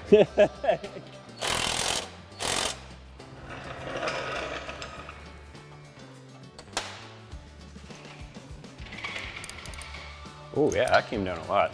Looks pretty good to me. Everything we do, I get more and more excited to drive it. I think a C10 is a great truck to get swapped with it. Most of the engines that were in them were pretty uninspiring, you know, just workhorse engines, whether they were inline six or like a 307 Chevy or something like that. They're done really well and really nice in a lot of these vehicles, and they drive so well and make a bunch of power for little to nothing. So it's pretty exciting to be this far and having this starting to bolt together and look like a complete chassis that we can take to a show this year.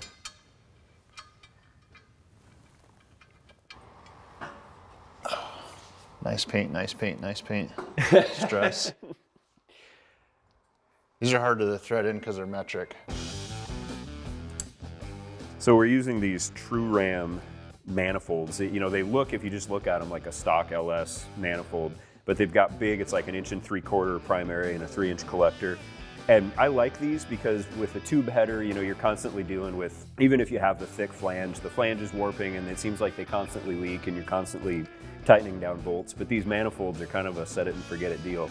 So, I mean, we may lose a little bit of top end power not having the long tubes on it that we had on the dyno, but for the compact, low maintenance nature of these, I think this is the way to go. There are people who take issue with the coil packs on the valve covers and think they're ugly and whatever, and then they try to hide them and they put them in the trunk and then they've got 8-foot long plug wires. This is why I love coil packs, because you can never get the firing order mixed up. I mean, you would have to try real hard to get your firing order screwed up. A lot of this that we're doing could probably wait, but this chassis is going to SEMA to be in our booth. And, you know, we want to kind of highlight the fact that, like, basically except for the frame rails and, you know, some of this stuff on the engine, all of this came out of our catalog. And so we're going to have little tags that label all the parts. So it's important that we have as many parts on this rolling chassis as we can.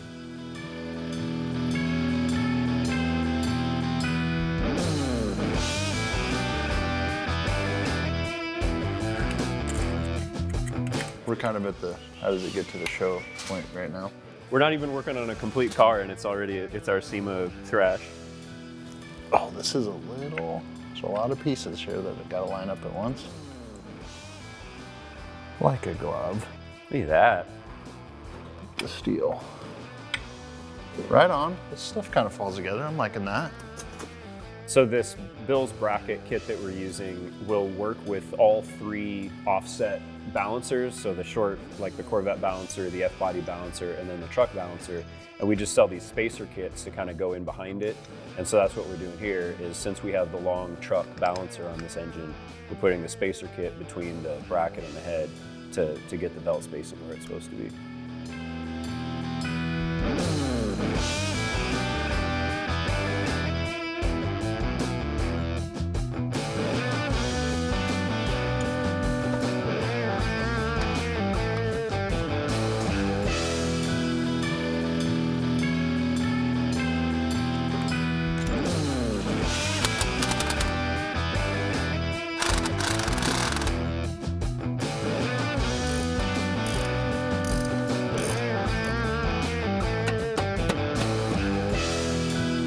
This goes like so. Right. With 2 bolts and nuts on the back. 2 bolts and nuts on the back, yeah. There must be a spacer that goes behind this, because this back here is threaded. That nut must just be on the top. Don't look bad.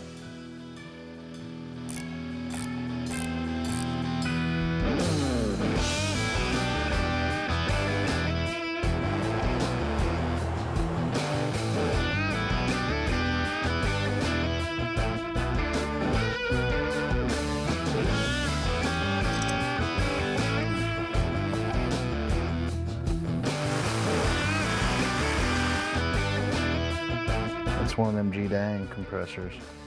G-dang. G-dang. That thing is clean. I'm still not fully convinced that the first version of this truck is actually going to have air conditioning. I'm perfectly content to just roll down the windows. But here at SEMA, you know, I think it'll be good for us to show this bracket kit comes with both sides. And then if we decide that we want to wait on the air conditioning, we'll just reuse the stock tensioner here on the water pump, and then that'll take up this side of the drive setup. So we'll see, but at SEMA it'll have this nice shiny AC compressor on it, and I think it'll be a good deal.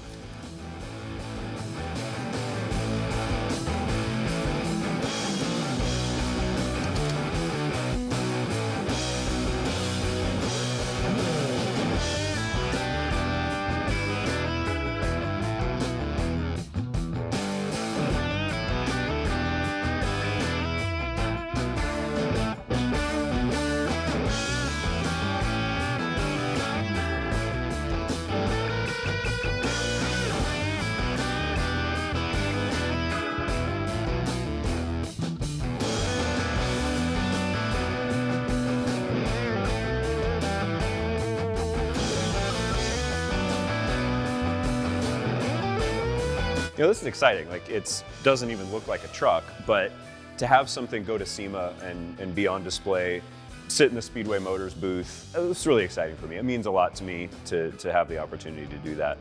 Everything but the frame rails and, you know, the guts of the engine are off of our shelves. We have just so much stuff for these trucks, and so this is just a great way for us to show that.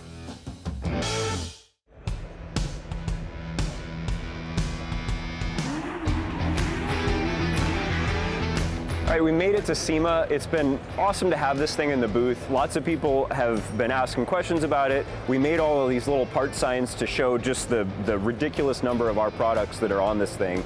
And it's also been really cool to have it here just as sort of a point of pride. You know, we took this from, you know, not that long ago. This was an awful, rusty, hacked up frame with an awful rusty hacked up cab on top of it, to have taken it this far to something that can sit in our booth at SEMA on our 70th anniversary and sort of show off all of our product and show off what we've done.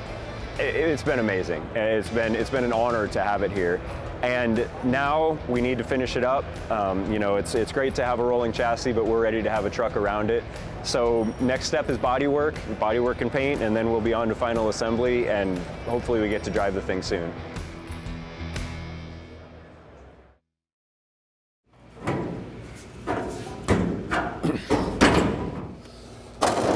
There we go. Yep. That was what we wanted. Floor's in. There. We're gonna go home now. We're done.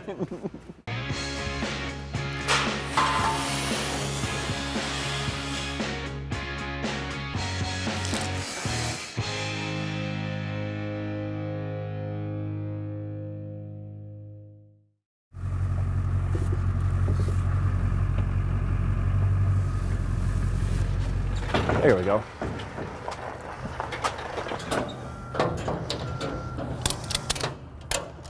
Okay.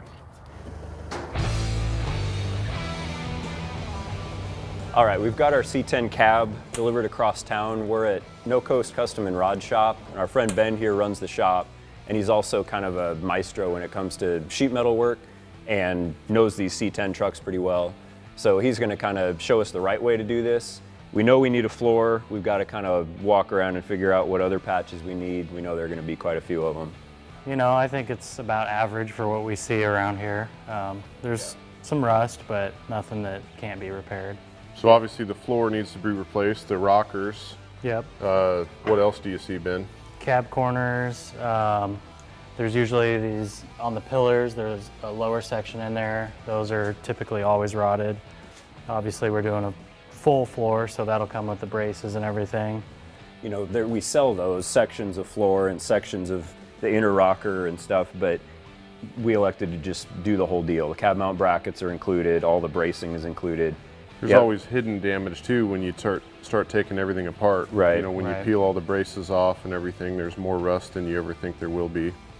So what's the very first thing we need to do here? What I like to do is I'll take some preliminary measurements, door frames and that kind of stuff. Just give myself a couple points that we're going to measure. It just helps later on down the road to reference. Right. Other than that, we'll start bracing this thing up, and I like to pick spots that are not going to be too much in our way. There are going to be times where we got to cut a brace and re-weld it, but so we'll just try and pick some spots that are not too much in the way and they won't need to be cut out. And we got to brace it because when we cut the floor out, Oh, you know, yeah, the whole there's thing is all going to do this. Yeah, all the structure and everything is, you know, it's going to be out of this truck, so we want to brace it up. We usually use 1x1. It's fairly small and strong, so. And then we get to hit our heads on that for the next month. Okay. These are the body mount Right. nuts, which are probably crusty anyway, so we can cut those off of there and then remove them from the back side of the cab too. Pull this apart and just weld it back onto the floor. Do you want to work on that? Would you rather grind spot welds or make door braces? I don't have any preference. You have to. What do you want to do? I mean, I don't want to grind spot welds, but I will. You can start making those plates if you want to. Measure once and cut twice, right? Not sorry. No, I'm saying the way that I do it. Scrap one piece of metal and get another one.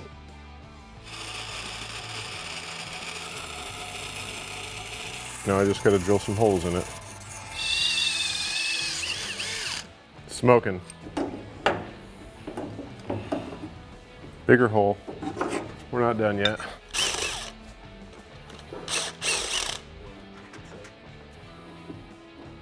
Let's take our measurements now before we even brace it up. We were measuring this so that we know when we weld it all back together that it didn't like move on us. You know, even though we're bracing it all up, we're taking a lot of support out of it when we cut the floor out. And so we're just measuring it to be on the safe side to make sure we put everything back where it goes. This is delicate because you don't want to grind a hole in the back of the cab, so you just have to wait until you just start to kind of see where the two pieces are starting to separate. Do you have a hammer? Like that? Like that. Thanks. Are you using it? Well, there's a whole cart full of hammers if you'd like to select a different one. It's okay. We'll just share a hammer. Here in the fabrication shop, we'll just share the one hammer that we have access to.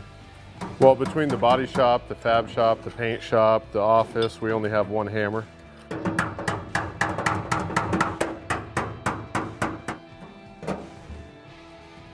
There, that's what you want. Go here to here and there to there, yeah, or whatever. Yeah, that would keep this thing really braced up.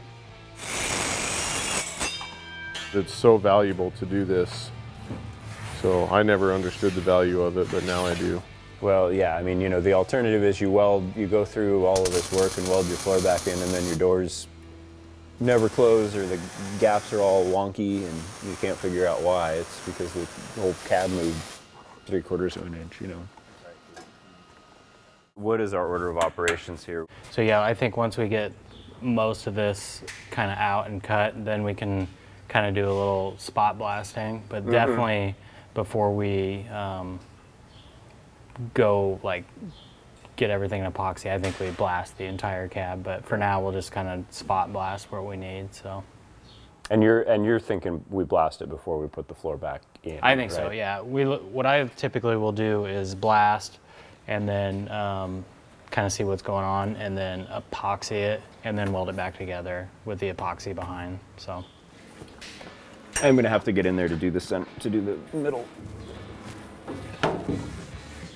You pop in through the transmission tunnel. You could just cut the center of it out if you want and then stand in the center. Would that be helpful?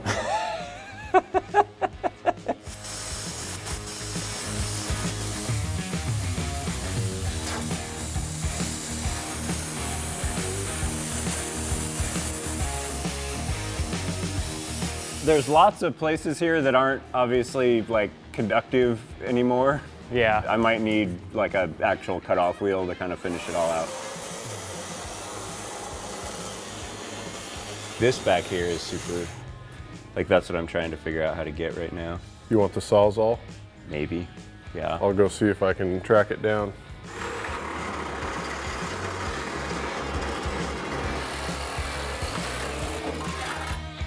There's some spots over here that need to be cut still. There we go. Hold on. We hung up.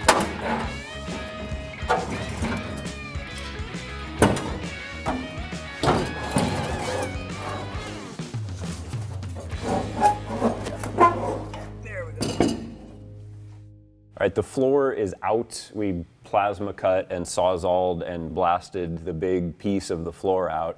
And so now the tedious and time-consuming part of kind of removing these rough edges around everything is what we're doing. So we're grinding through all the spot welds and pulling these rough flanges off. On the floor here, on this side, we've already removed the pieces of this brace and the pieces of the toe panel that we're not using.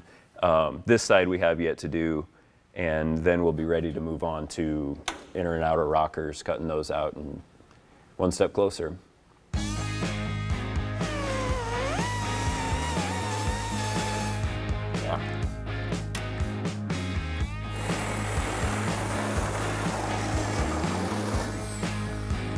Yeah, I'm glad I wasn't under it. Yeah, I can tell you from experience it was not pleasant. No wonder they're rusty.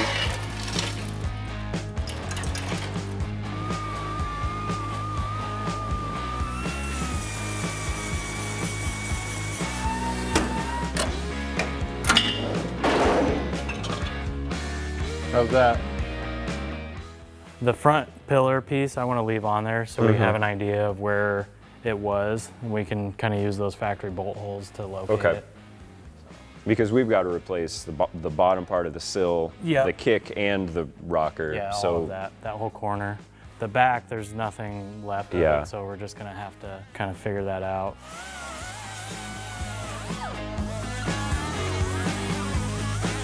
There's no sheet metal left on it. How is it still holding pockets of dirt? Every time. I know. Like pretty soon there's going to be nothing left, and it's just going to be a pile of dirt. All right, we're back. Our truck looks a little different now. It's been blasted, you know, and exposed even more gnarly areas than we knew of before. And Ben has sprayed it with an epoxy primer. So now our next step is to start putting all the fresh metal back in.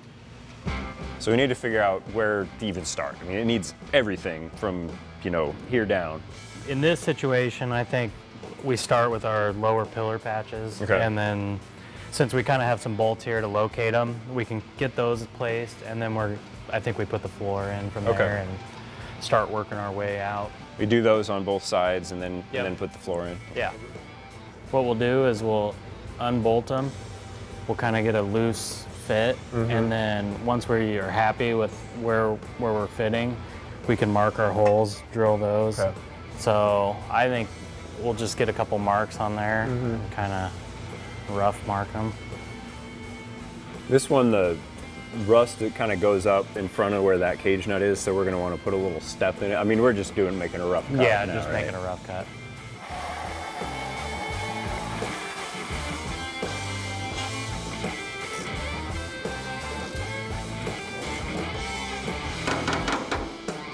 That's not good.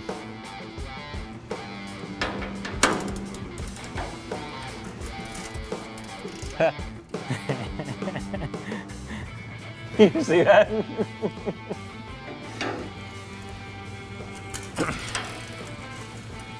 There we go.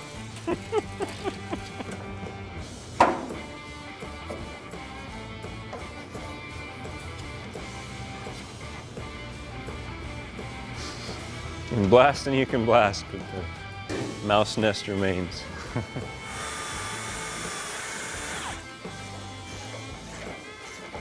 Everything lines up good, so I'm gonna unbolt mine again. I'm gonna I'll probably trim that off so I can see my mark over there, but I'm gonna mark the cab where I want the cut to be and just to where I can see it, and then I'll just run a straight line on the other piece.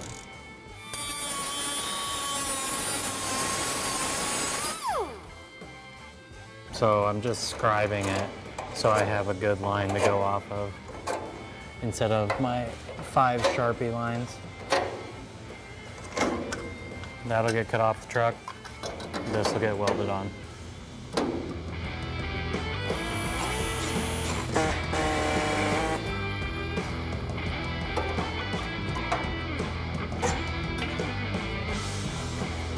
Then there should be a little spot weld. Is that holding the... Yeah, it holds that little tab. I didn't think it was gonna fight me, but it did, so I would just grind that off first. Okay.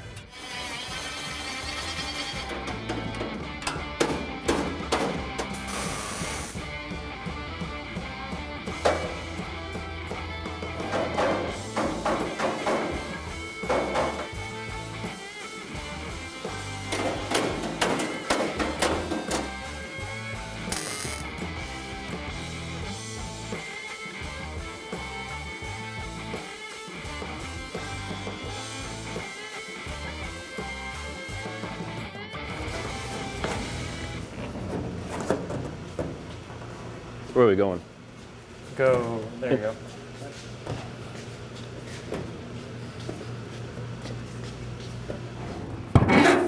This is how I lose my head. All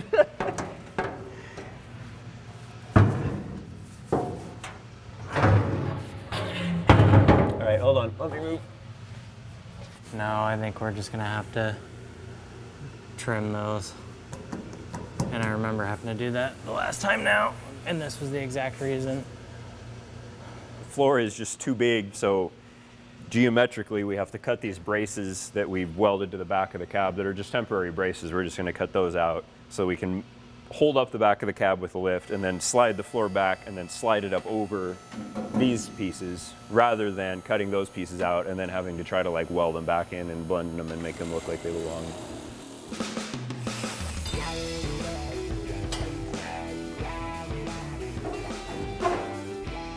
This is what it's hanging up on. Here we go, push. Push, there we go. Okay, now what are we stuck on? Everything else? I found the problem. It's in a great location. There we go. Such a satisfying feeling. If you can convey that to the viewer, the feeling of a good hand punch, punching through sheet metal there's nothing better. Nope, there we go. Yep. That was what we wanted. Just the geometry of trying to shimmy it in there is hard, but yeah, cutting these braces out of the back allowed us to go back and then up rather than cutting these braces here and then trying to weld them and grind them and making them look like we never cut them. It's sort of solid again. Cut out a lot of work really when you think about it. I mean, yeah, like in an hour and a half, this thing went from like kind of scary disaster to like, hey, it's a truck again. Doing this whole floor thing, it saved, you know, hours and days of cutting and welding and stitching, you know, cab mount brackets in and stuff. It's starting to look like a truck again. You know, there's still bad parts of it that we'll have to take care of, but having that big piece in place and being able to look inside and see a floor and not your feet, that's a big deal. All right, since we got the floor tacked in, our next move is going to be to fit the doors and actually start fitting the rockers in the cab corners. We did take some time and fill in with the floor tacked in. You know, there was some strips missing here, there was a piece missing here, and we've done a little bit of work on the cowl, filled in places where there were some little pinholes and things like that, put in some fresh metal. So now we're ready to move on and actually get the cab corners and rockers and finish out this cab. He does yoga. And there are a few things in the world that I'm good at. That's one of them. This is exciting. We're going to pull all of this jungle gym that we welded in here to hold the cab together when we cut the floor out. And now the floor's in. And so before we can fit the doors, obviously, we got to pull this out. But it's kind of exciting, you know, get all the bracing and crap that we've been crawling over out of here.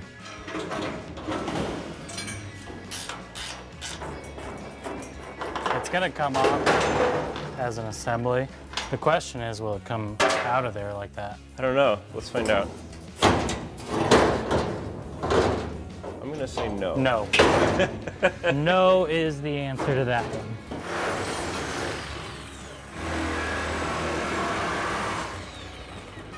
Yeah, look at that. Get in there and drive it. Yeah. I haven't been able to do that since it actually had a floor to sit on. All right. Now what? Doors? The old doors were pretty hammered. They were dented and the guts looking and the bottoms were rusty. So we sell these door shells that just show up complete. So we're just gonna zip the hinges off the old doors and bolt these on and then be ready for body work.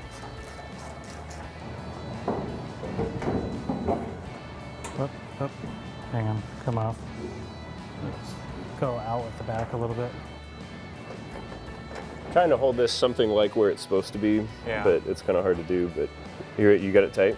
It's not tight. I think my ratchet's inside there. I don't see it. I see an extension. Oh, it's in my pocket. Okay, that'll hold it. It's not great, but That actually don't fit bad. But, I mean, it needs some adjustment, but it ain't bad.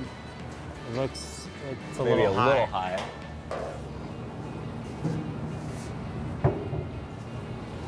Yeah, it's just Yep.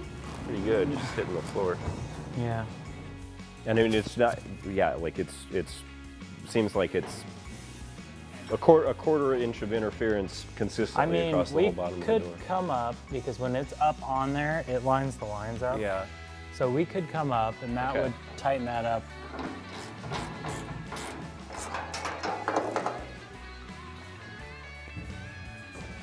Hey, yeah.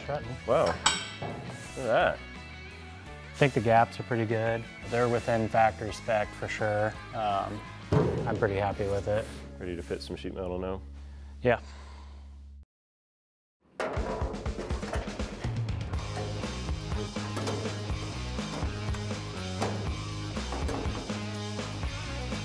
Overall, I think we're looking pretty good. Let's look at the inside, see how that's fitting.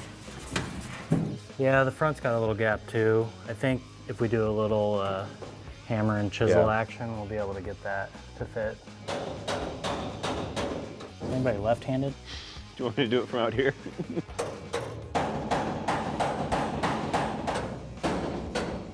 Hard to believe that we went with this thing from the point where you couldn't look at it without getting a tetanus shot to now we're actually like gapping it. Right.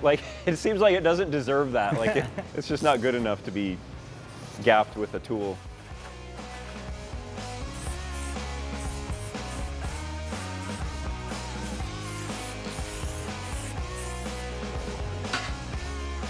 The rocker where it meets the door jambs, we're gonna rosette weld, and it doesn't come with any holes in it, so we need to punch the holes.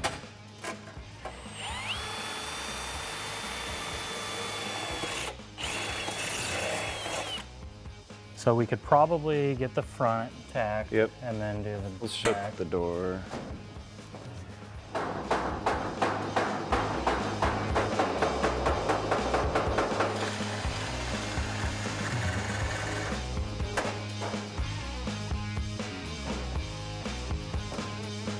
I think we're okay.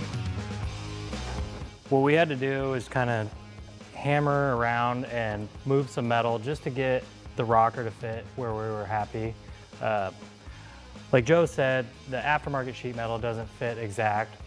So you kind of got to manipulate it here and there just to get back to where the OEM would have sat. It's a normal process, and it doesn't really matter brand to brand. I mean, some are better than others, but for the most part, they all fit about the same. So you're gonna have to do that on any rocker or cab corner that you purchase, so.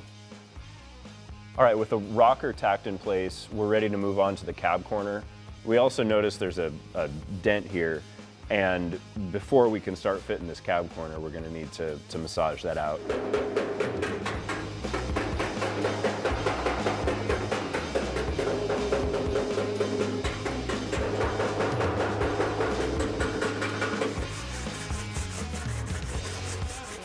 Yeah, so the dent is out now. We can clean some of this epoxy off, and that way we can get a nice scribe mark where we're gonna cut this. Will be somewhere in there. Do we come around? Yeah, I think we just come here? straight. So I would actually come up a little bit further. Okay. Because what I want to do is I'll show the Oh, yeah, okay. So do you just want to do that on this side, or do you want to do that all the way around? I would do it all the way around.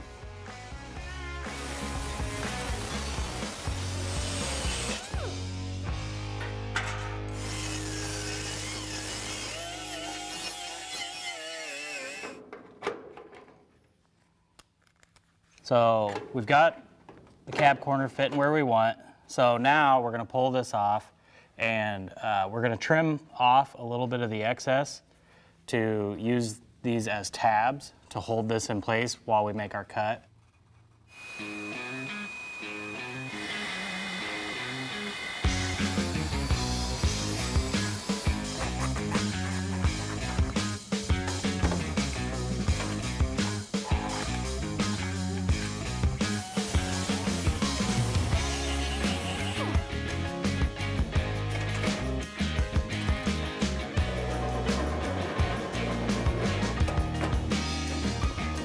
So I mean, here's where like the beauty of the leaving the tabs is, you know, normally here you have like magnets or vice grips or something trying to hold everything flush, but this way it's kind of holds itself flush with the tabs and the clecos.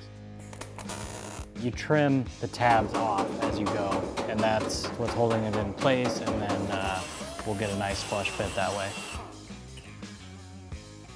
Now that we've got this kind of tacked in and fit in the way that we want it to, just as kind of a general note, you know, on the video this might all look like it kind of fell together, but you know, we really kind of took our time to fit this the way that we wanted it to fit.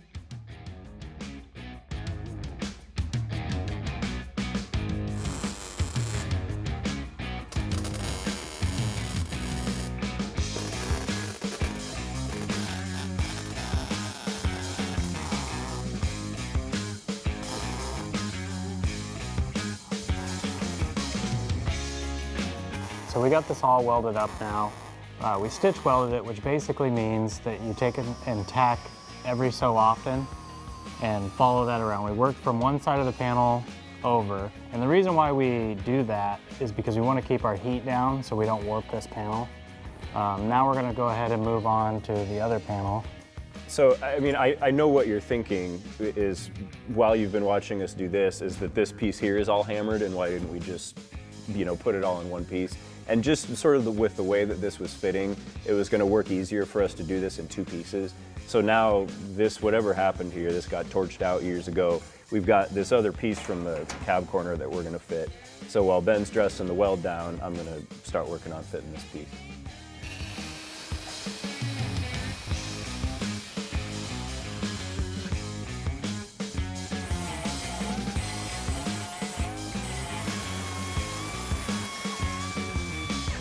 Usually what I do is, like, I'll tack it, cut it, tack it, tack it, tack it, cut it, tack it, and then I work my way around. Yeah. Okay.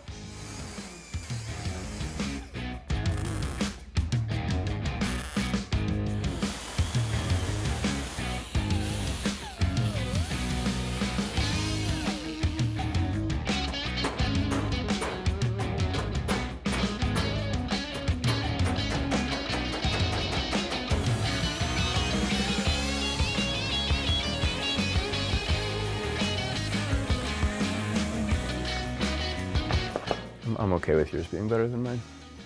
My ego is still intact. Yeah, that's fine. It's not done. You know, we'll pick on it a little bit more and do a little bit more hammer and dolly work and things like that.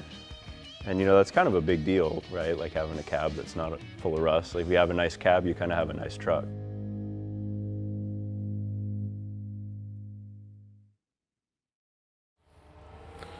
Fits like a glove. The bolts fell through the holes just like I thought they would. There's tons of room. Look how much room there is here. We should have put a big block in here.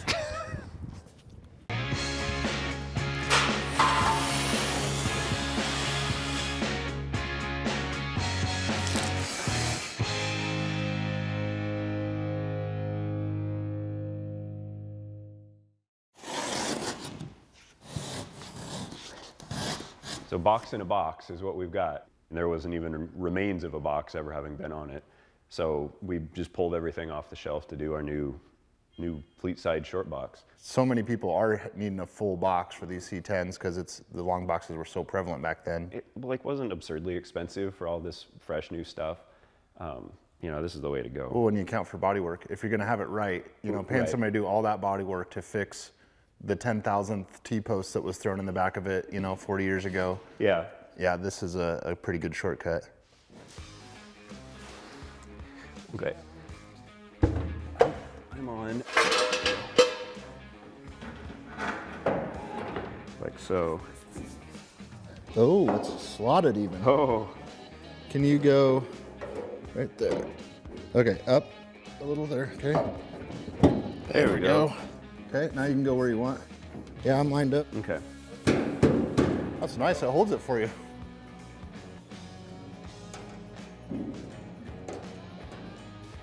Our order of operations here is bedside, front, and then we'll put the other side on. We'll leave everything loose, we'll measure for square. Yep.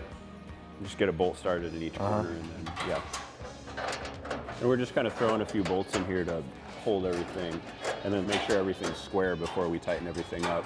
You don't want to just tighten it all together because it could be all akimbo. See that little gap there? And then there's this piece of sheet metal that goes right in between into that gap. It just kind of keys together.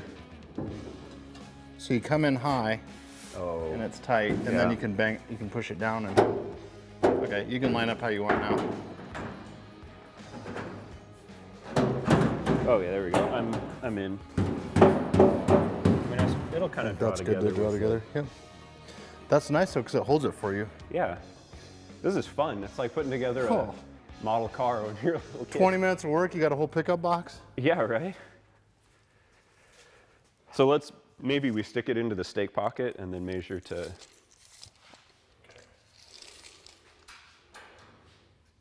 I always get the dumb end of the tape. Got 100 to the corner. Is that strategic? So we're square, like perfectly. It should go into the little slot here. You there? Yeah.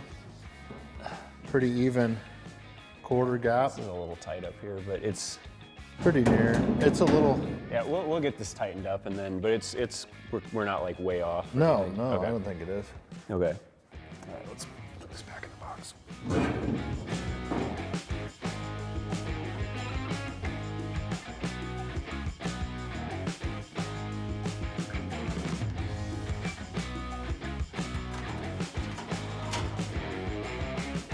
I get the hose lined up, you just really got to put some pressure inward on them. Yeah, I see that.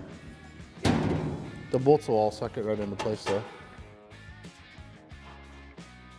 Don't nearly quite line up, which is common when you have 5 different vendors making stamped sheet metal. Is the same way when they probably put them together when they're new. So just getting everything threaded together and started, and then we can suck it down and it'll conform to everything the way we expect it to.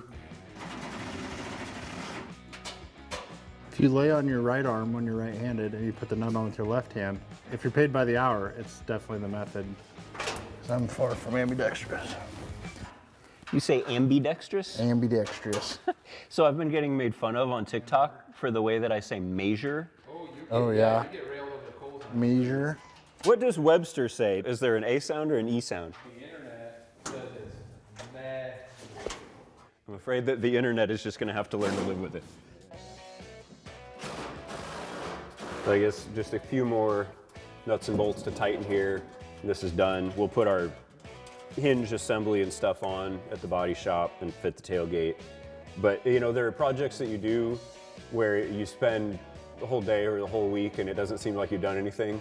And then we just spend a morning and you know, we have a fresh, crispy new short box. It really kind of flew together. I think the panels and everything, the stampings are really nice. Mm-hmm. Yeah. They were packaged really well for these bedsides. I worried with, you know, shipping bedsides, I would think would give anybody anxiety. Other than like a couple of bolt holes that just take a little work to get lined up, or maybe you might end up drilling one out a little bit to hog it out and make your panel alignment be just right. All the panels like are overlapping right as they should. It's a huge amount of progress in 30 minutes worth of work. We built half of a pickup in 30 minutes basically. And you know, the rest of the stuff takes, you know, months and months of planning and stuff to do. This is definitely a strange strap. So we got the cab back from the body shop. This cab hasn't been on this frame since we got it, basically. So engine's been put in, lots of work has been done. I want to test fit the cab to the frame, make sure everything fits, make sure that there's no interference, you know, back of the cylinder head to the firewall. I want to mock up like the brake booster and master, throttle pedal, do as much as we can before this is all in final paint and body work. Good idea. Because there's nothing worse than poking a hole or bashing a fresh paint job with a hammer because you didn't test fit everything. I always get in a hurry and don't do this, so I'm glad that you brought this up because it's money well spent or time well spent to do stuff like this for sure. I mean, we also get to kind of see what it's going to look like put together. You know, I think we hang the fenders on it and put the box on it. Well, that's what I'm excited about. I just want to see it. I mean, play dress up a little bit. Yeah. The other thing too about test fitting this, that's a new floor. So right, yeah. Nobody guaranteed that those holes are in exactly the right spot. So we might need to use a die grinder and, you know, oblong the hole a little bit or whatever. Let's get it kind of positioned where it's going to be positioned and cut those back stands off. And then we'll put the forklift up to where it's going to go and kind of support it when we cut the fronts off.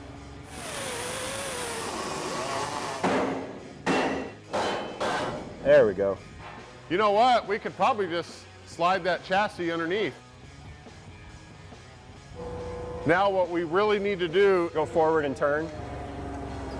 Like that? I'm gonna put a bolt through there. Did it go? Yeah.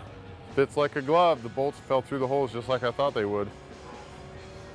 There's tons of room. Look how much room there is here. We should have put a big block in here.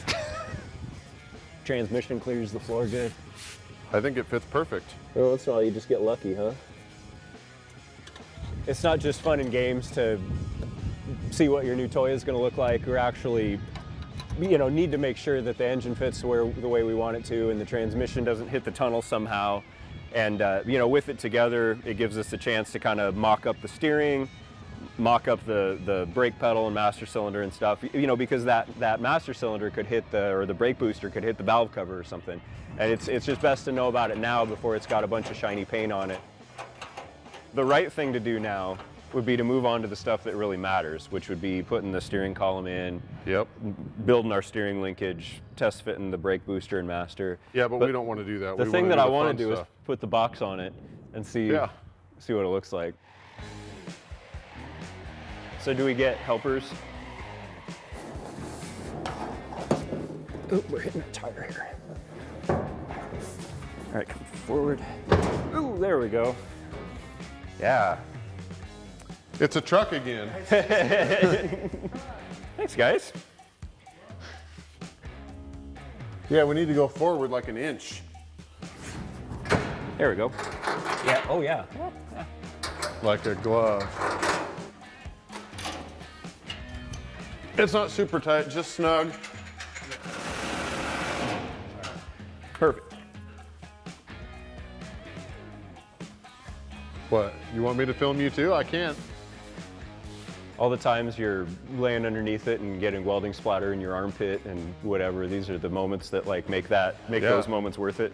You can stand back and look at what it might kind of look like when it's done. I think it's gonna sit pretty nice.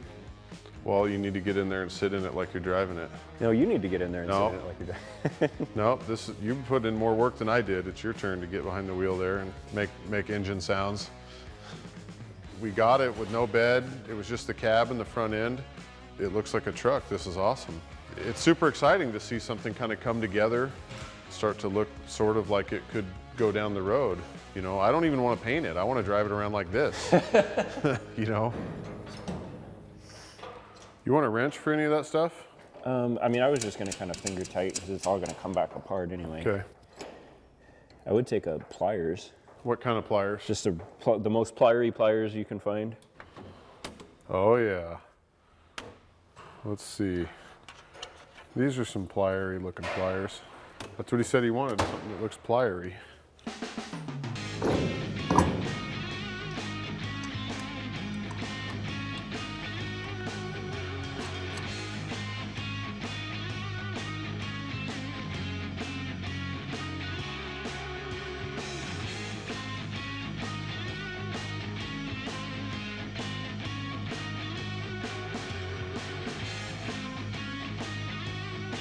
Let's see if we can get the steering column, at least make sure the length is close to being right.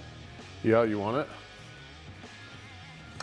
it? We're missing the drop that bolts to the dashboard. Oh, wait. Steering column. I even labeled it. Yeah, this goes like that. And then it bolts to that brake bracket. Mm-hmm. Want me to hand it to you?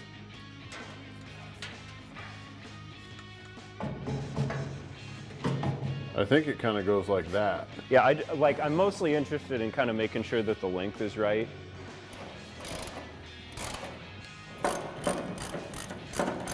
How's that? Hey, yeah. I mean, it's just kind of well, yeah. I mean, we'll have to to shore it all up, but when we get that other bracket in there, steering column's mocked up, brake, master cylinder boosters mocked up. So I want to just hang the front sheet metal on here before we take it to the body shop to make sure, you know, the reproduction fenders to make sure everything kind of fits the way it's supposed to. And as a bonus, we'll kind of get to see, you know, a preview of the finished product with this thing with the front end on it. I completely agree.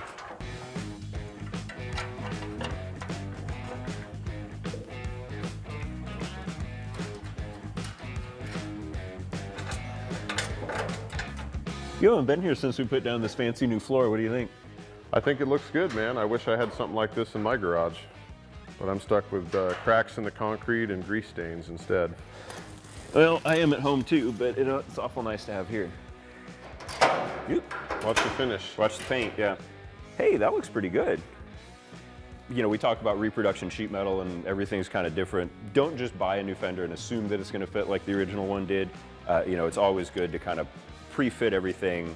You know, in our case, we're doing this before we take it back to the body shop, just to make sure that everything's going to go the way that you want it to. And in this case, you know, we'll do some fine tuning on this gap, but really it looks pretty good. Looks pretty good to me. You never know if something's been tweaked in shipping too. You always get a panel like this and a tab could be bent or something, so test fitting it is absolutely critical.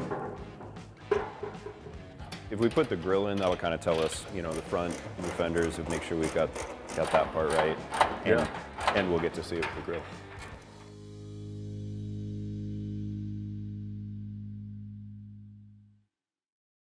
This is a big moment.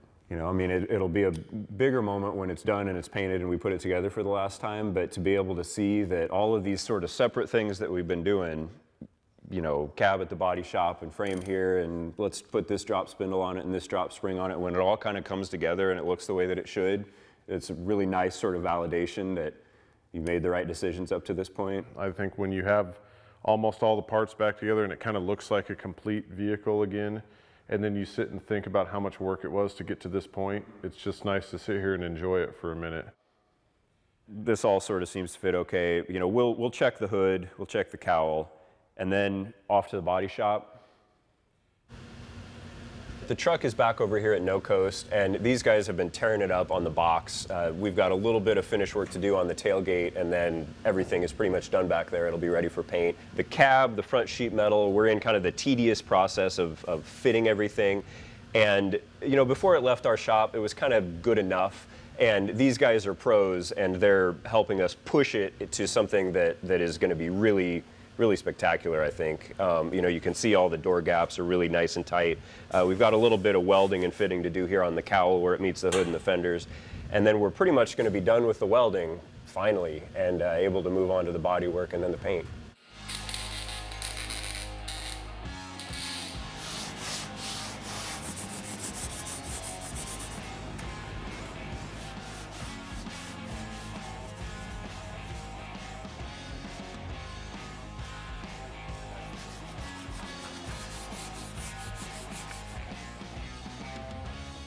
So over the course of the last couple of weeks, these guys here at No Coast have really been fine-tuning the bodywork on the cab. We've got it into its last coat of high build primer. There are a few little spots that still need a little work, but for the most part, we're blocking it all for the last time. The gaps are dialed, everything just looks awesome. There are a few little spots that we've got to kind of touch up, but really this is kind of a milestone. This is the last time it's going to be all together before we take it apart for the last time and then paint it, and it's ready for final assembly. So I am thrilled to get it into paint. I'm thrilled to actually start putting the thing back together. So now it's time to take it apart again.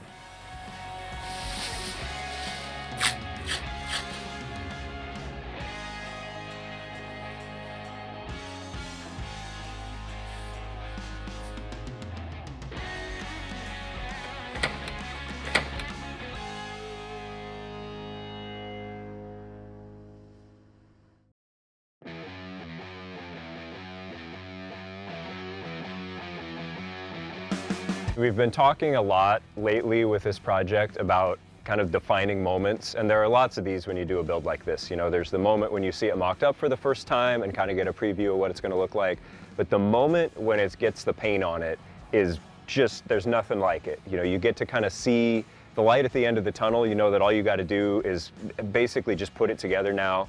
And then you sort of think back to all the work that it took to get it here, all the hours of welding and grinding and knocking out rusty floorboards and blowing out mouse nests. And there's nothing like it. It's so exciting. And this color that we chose, I couldn't be happier with this color. It's this kind of custom charcoal, and we did it in a matte because ultimately this is going to be a driver. And so we didn't want a finish that we were going to have to just lose sleep over, get worried about every time we got behind a semi on the interstate. We did this gloss white two-tone to kind of make it pop, and I couldn't be happier with the way that this thing is coming out. And now all we got to do is get it put together.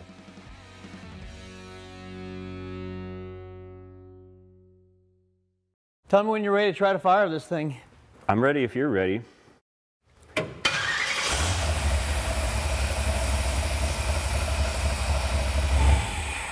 Can you believe that? Bingo!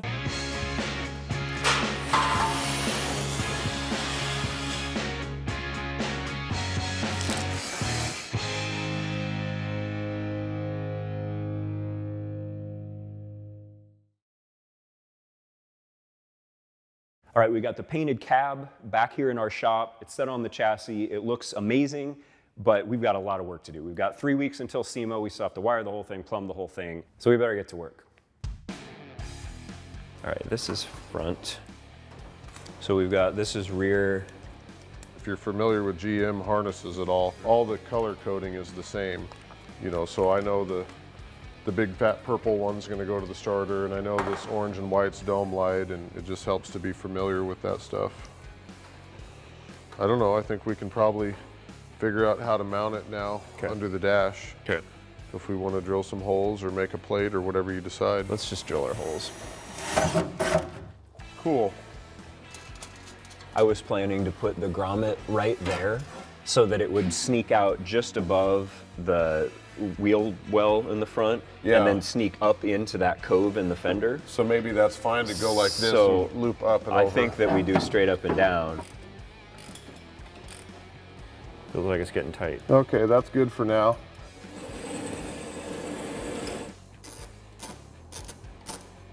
It's pretty good. Okay. I'm just kind of trying to route stuff in the general direction that it's going to go. That way I don't have a bunch of tangled up wires. We're gonna have another pass through with the holly stuff. I want to come through the tunnel over here.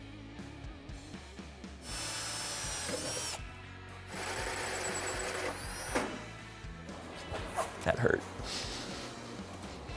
There it is. There's the piece. Joe's got 15 hours and sand and Bondo on that. Okay, cool. Very good. Let me untangle this stuff here. Wait a second. Wait a minute, you got to get that blue one. The blue one's all tangled up.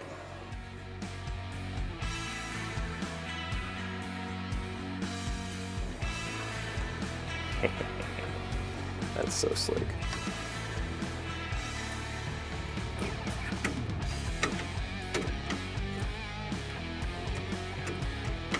Ready to drive it.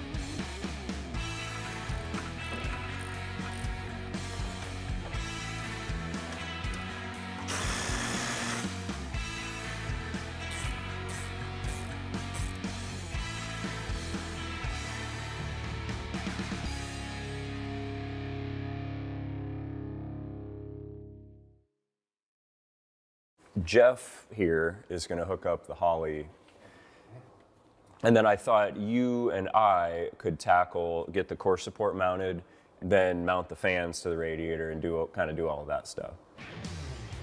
Oh, it looks sweet. I think it's going to be a great color combo. Just the flat with the shiny on the white is going to be a really neat kind of a two-tone offset to each other, and it's going to look great.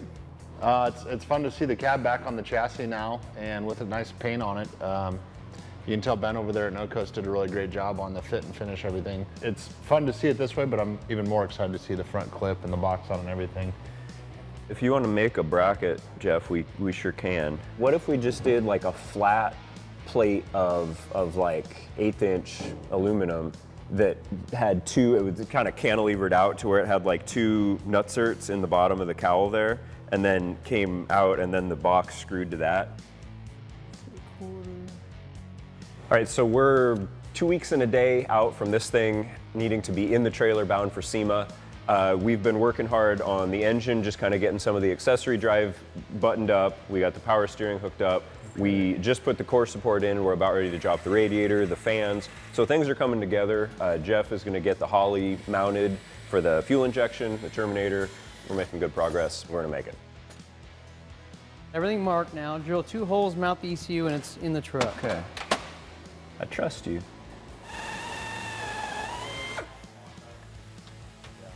The most critical thing we need for mounting is the computer sitting right there on the bench. Yeah. If you're gonna bolt this in, you're gonna need this. Yes. You need the this. All right, I got the wrench on the one that's closest to the passenger side one. Do I have the washers and nuts and everything? Oh, nope, they're in my hand. Yeah, I'm going to need a deep well 7/16 and a ratchet. You just went in there completely unprepared. You're right. I didn't grab any tools except for... Or the thing that you went in there to install. But you're here, and that's the important that's the main part. thing that matters, is I was in here, so. All right, which side you on? The same side. The same side as I've been on the last 3 times. Mounted. I love Looks it. good. Looks stout. We're gonna have to put a big old fat hole in the firewall here for the harness to come out. I don't even want to watch you drill the hole. I don't want to be in the same room. You did so much work smoothing the firewall, and we're gonna make a big old massive hole through it. Do you have how many hours we spent on that firewall? That was pretty harsh. I would like you to develop a wireless engine management system, Yeah. so we don't have to do that anymore. Well, let's get this thing mounted. Yeah. Let's get the harness out here and strung through at least. Okay, are you ready? Yep. You want to show that we split that grommet just to make it easier? We split this grommet just to make it easier. All right, Joe, go inside the truck. There you go, I got it. Okay, hold on, we got one more bulky thing here. Use that. Even ignition, this is for your coil packs on the passenger side. This should be the crank sensor. Trying to kind of tuck this and keep everything back as tight the intake as we can to keep it look clean. I'm gonna try to tuck this stuff up in, like kind of into the fender there. Yeah. And then up under here. We'll still make it. All right, so what we did here is we bored a 2-inch hole in the firewall down here for the main harness of the Holly to go through. Then we put Earl's grommet in there, secured by 4 bolts. So you got a nice clean looking install from the outside where the harness goes out into the engine bay. You can see this is the main harness here. It's gonna end up getting buttoned up in here, kind of tucked back away. You've got some I/O connectors. We've got tack signal, fuel pump outputs here. We've got the power harness for the engine ECU. It runs the opposite way of the main I/O harness, so you want to kind of keep away from noise and stuff. So it laid out really well on the truck, and we're pretty happy how it's turned out so far.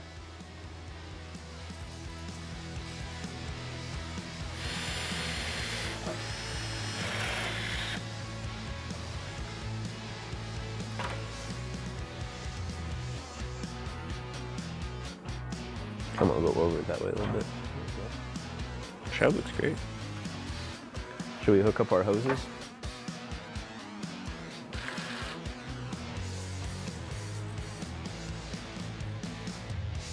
All right, so this thing doesn't look a whole lot different than it did maybe the last time you saw it, but we're just checking little things off the list here. We've got the steering column installed, brake booster and master. This bracket made it up perfectly to the stock pedal assembly. I was kind of worried about that, and it worked out really, really well.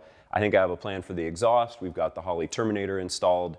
We're just kind of finishing up with some of the wiring needed to make it run. The trailer for SEMA leaves in a week and a half. It's gonna be tight, but we're gonna make it. All right, I think, Zach, if we can try to get the harness further sorted out, and especially the stuff to make the engine run, you know, run the wires to the starter. We've got the battery tray painted. We can put the battery in it and kind of start battery cables, that kind of thing. I want us to focus on that. And Kevin, I've been I haven't had time to sit down and figure out the differential vent and the fuel tank vent, whatever we need to do there. If you can figure that out, I'm gonna sleep a lot better tonight. We'll get it done. You want the water temp to run over to here, or you want to tuck it down in here, like up in here? I think we should do that, and we could come through over there if that would be better.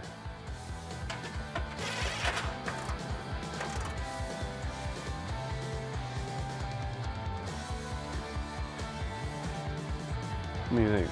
You like that? I like it. I want one of those now.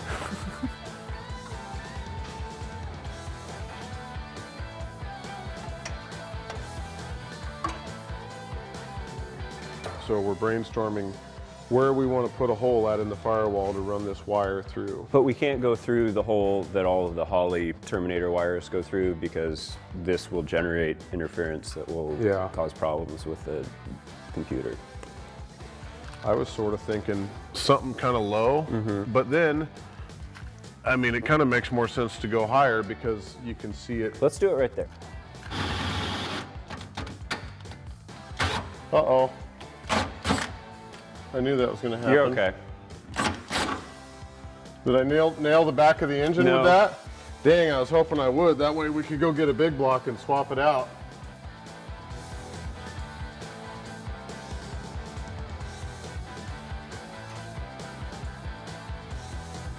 And this one is down here. This one needs to be higher. So we need to drill up. Like up there, yeah. Even off the top, maybe. You want to go right off the top? If you put if you can get in there, yeah. If you put your Adel clamp right there. Okay.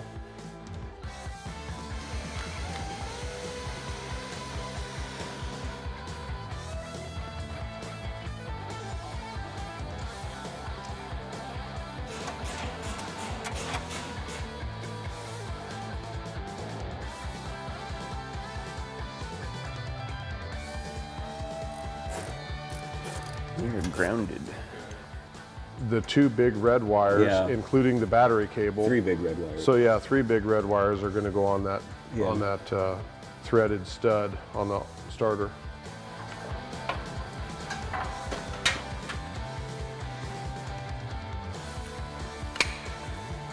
Thanks, bud.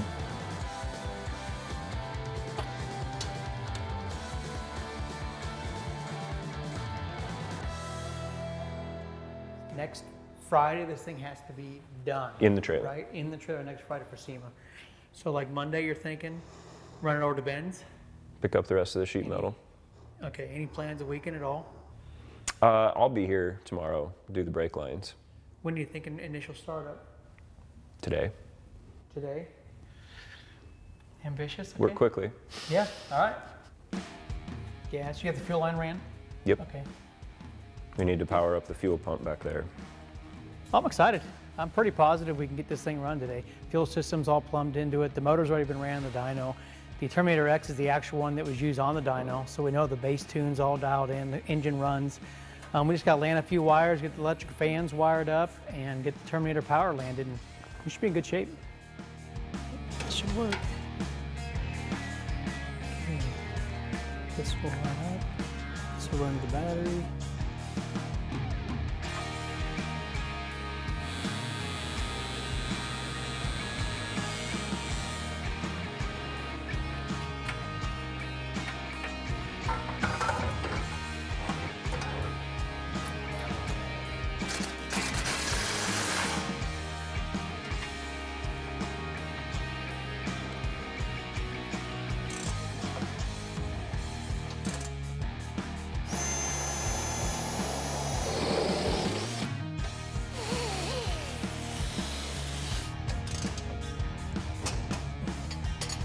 You want to buzz off, drill a hole, and tap it for the fans. That's something else that needs to get knocked out. I mean, everything is pretty well. It looked like it was relatively kind of separated out. Yeah, I don't think we also don't have any fuses in the panel. We got some work to do yet. We got an hour of putting straps on, grinding some paint and stuff. I mean, your fuel pump wire is pretty simple to run to the back. Fuel pump wiring is hooked up. Tell me when you're ready to try to fire this thing. You ready? I'm ready if you're ready. This truck has never run as long as we've had it. It never had an engine in it. So it's a really big moment. It's almost like it's, you know, it's a cliche, but like it's received its heart or whatever. And so we want to see if it all works. And we're also like just about out of time. So, you know, this is pretty complicated. We've got the Holly, we've got all the electronics. And if something goes wrong and we have to chase down a problem, we don't have a lot of time to do it. Crossing your fingers. Okay, so that's a bonus. Terminator's powered up, so we got I power. don't hear a fuel pump. Do we not have a fuse in that circuit yet? And I don't see fuel pressure. That's the fuel pump. 102. That needs Yeah, a fuse. 102, that's fuel pump power circuit. Oh, we do. We got it. My heart rate just went.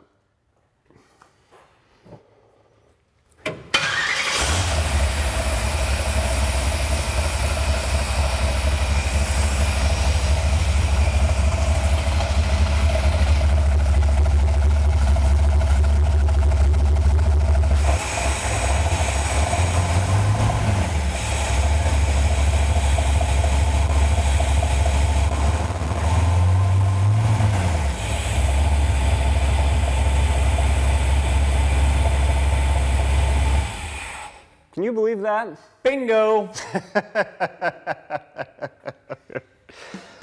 Whew. It's got a very nice low growl to it. Yeah.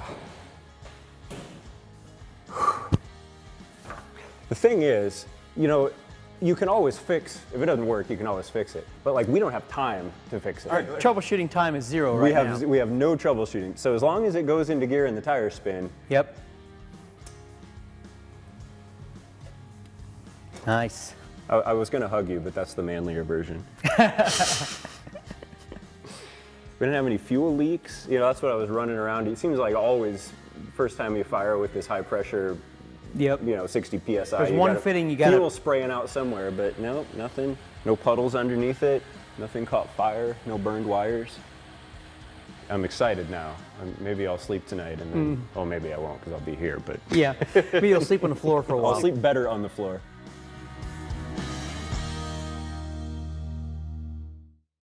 Is there anything I can do to help you? You could get a time machine. That'd be cool. Believe me, if I had one of those, I would have used it already.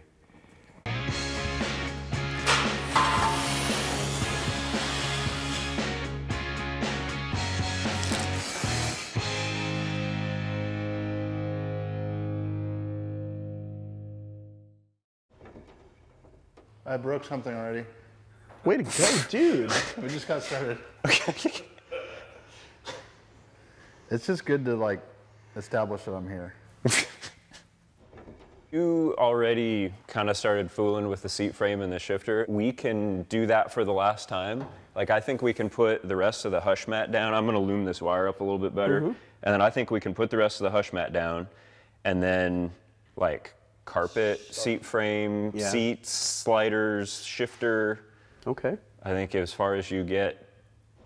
So I pulled all of this headlight stuff. You know, most of the original stuff was junk. These, I think, are still gonna be okay. I cleaned them up a little bit. If you can figure that out, that would be awesome. Because then when we put the headlights will be in then when we put the fenders and the grill in. Yep, I'm familiar with those, so I can get those slammed in. So I'm just making these brake lines here. Jeff is inside getting seats and a seat frame and carpet, and you know, here within the next few hours we'll have a truck that not only runs but stops and also has seats to sit in. So that's gonna be exciting. It has to be in the trailer Friday morning and it's Wednesday morning, so however many days that is. Tuesday morning. This is Tuesday. Tuesday. Look at that, you got a whole day back. I have a whole day back, look at that. Well, we have officially reached the point in the project where I couldn't find the stupid 3/8 drive 9/16 socket. And it's like, man, what did I, like, I'm sure it's on a workbench or something. No, it's just sitting here inside the frame rail. Did you, I was gonna say you found it in the frame or the That's how you crossmember? know that you were like nearing the end of your rope. This is kind of for placement only right now. We just need to know where to locate the shifter so everything will clear and work with our console and bucket seats. And this bracket will allow you to use like a Scat Pro Car seat. A couple of quick reference marks here so that I can make sure that we're centered correctly. part precise measurement, part horseshoes and hand grenades. If I punch like a 3/4 inch to a 1 inch hole there with the step bit, I'll be able to get through the ellipse with the cable because it's just a quarter inch or 3/8 diameter cable. But yeah, I was gonna start small and work it bigger. We can always make the hole bigger, right? Yep. Is that like one of those look before you dig things? Yeah, right. I need to call Wood's hotline here before I plunge this bit all the way into the floor.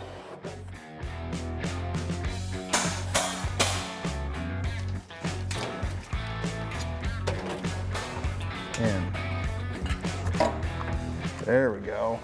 So we were too far. I could tell it's pointed out to the right. So backing it out will let me square it up. And then we'll also tilt it down a little bit. So we are modifying our stock headlight buckets with a 7-inch round standard bulb headlights, but we're gonna stick some nice halogen ones in there. And then we're also gonna modify, we're trying to eliminate the park turn signals that are in the grill, which is something, kind of a slick little custom trick that I haven't seen many C10s do it, but Joe had that idea and I think it'll look pretty cool. And the whole deal is 67 and 68s have the turn signals in the grill, and it's always to me kind of looked like an afterthought, so that it would be really cool to have this nice, clean, smooth grill with the turn signals in the headlights. I wasn't expecting you to have to Frankenstein it. This is hot rodding, right? You gotta cut everything out. It's all right. I think it'll be worth the effort. Oh my word, that's pretty close.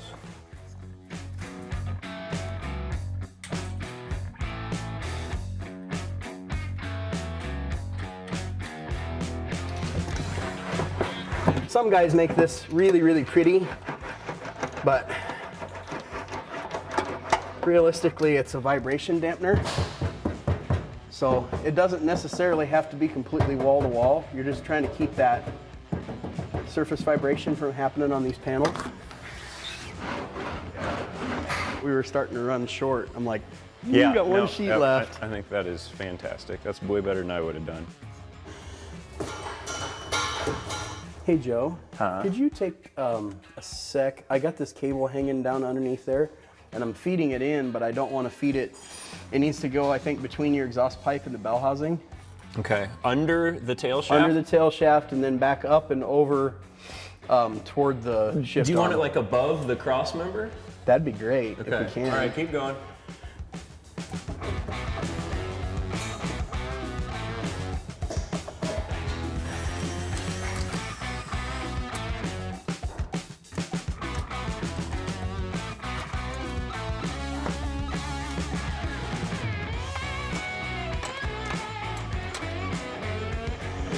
I was gonna say that fits and ships right there.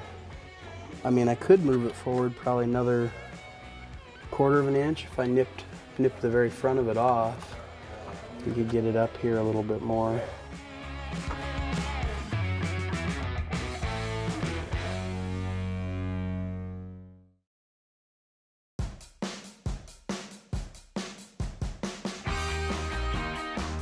Our truck now looks like a truck for the first time in a long time. Paint and body work is done. We went over yesterday and I mean, last night got everything bolted together. It all went together really fast because everything had been fit really well before we painted it. It looks awesome. Like I actually got weak in the knees seeing it for the first time when it was kind of all together and kind of looked like a truck with the paint on it. I am so over the moon about the way this thing's coming together. But we only have 24 hours now to actually finish it before it goes in the trailer for SEMA. So we're all hands on deck today trying to make a truck.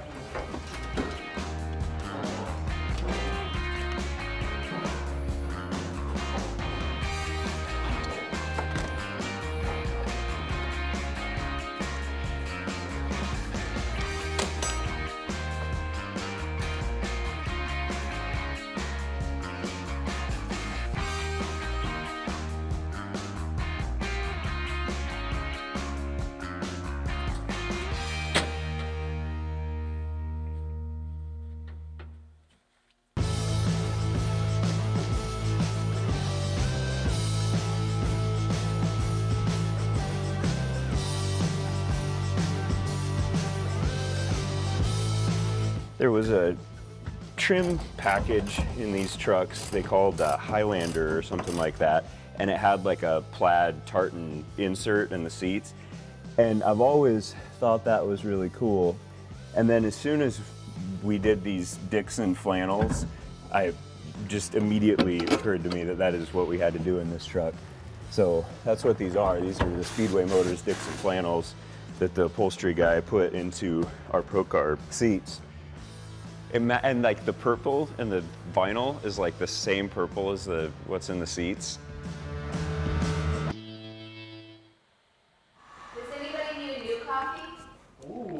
You better get a coffee, Kevin. I would take a coffee. I would take a plain black coffee if you're going, but it's not a big deal. Yeah, we are pretty short on time. We've got a punch list of things that absolutely have to happen for it to be a truck with gauges and running and all the body pieces and bumpers and stuff on. So we are going to go through that list. I'm confident we'll be on the truck and loaded and heading towards Las Vegas in the next several hours. Is there anything I can do to help you? You could get a time machine. That'd be cool. Believe me, if I had one of those, I would have used it already. This is what hot rodding's all about, is getting together with your friends and getting stuff done.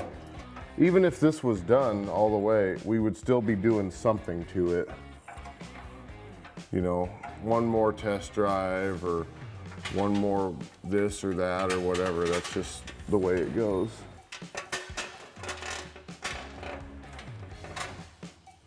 And then once it's all done and we make it to the show, we'll laugh about it and talk about how ridiculous the deadline was and everything, and it'll all seem like it's better. There's a list laying on the table right there, I think. And yeah, they're on bumpers right now. I'm putting the dash in, whatever's next highest priority on that list. Leaving in 1 hour. One? I'm leaving today. Today is different than 1 hour. Those are two very different sentences. I'm not driving in snow tomorrow. Okay, we're hours or minutes, depending on who you ask, away from this thing needing to be in the trailer. It's so close, it looks so good. Every new thing that goes on just makes it look that much better. And there's a whole crew here. You know, all the guys have kind of come together to help make this happen and get it out the door, which is awesome. I mean, that's what it's all about. Front bumper? Kevin thinks it's gonna work. I don't know what he's talking about though. Trying to put this on here. You want mine into it? Yeah, if you can. That's good for a minute. Unless you want to go top. Well, why not?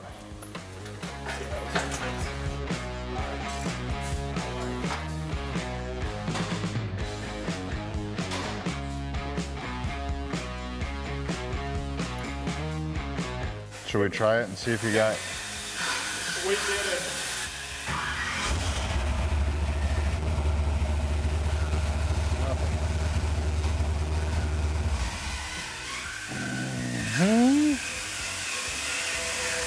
How'd it go? Not good, thanks for asking. I did it right.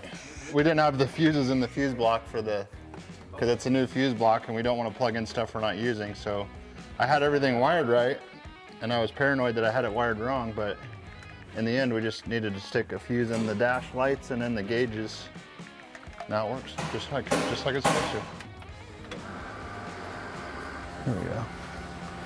Sweeps all the gauges, works like it's supposed to.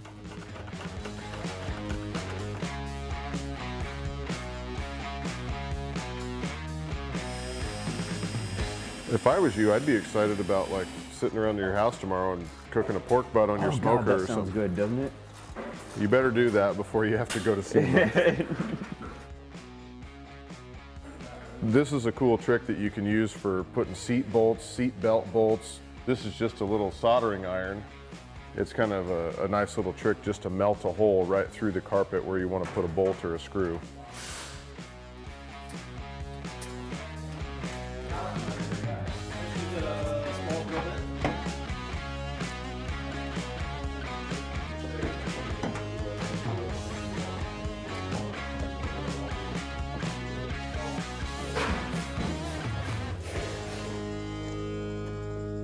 Still got a few little things, but putting these wheels and tires on is kind of the last big thing here. And as this thing was coming together and it was coming out as nice as it is, we kind of splurged on these US mags. They're 18 by 8s in the front, they're 20 by 9.5s in the rear. They look really cool on this thing. Over the time that it's taken us to build this thing, like any project, especially one that starts out as rough as this, you put it together and take it apart and put it together and take it apart, and you do that a million times, it seems. And now to be putting it together kind of for the last time is a pretty big deal. And you know, pretty much all of the guys here at Speedway who have helped along the way are here helping today. And I'm having lots of feelings about it. I'm actually kind of getting chills thinking about putting this down and then seeing it in the booth at SEMA. It's been a long road.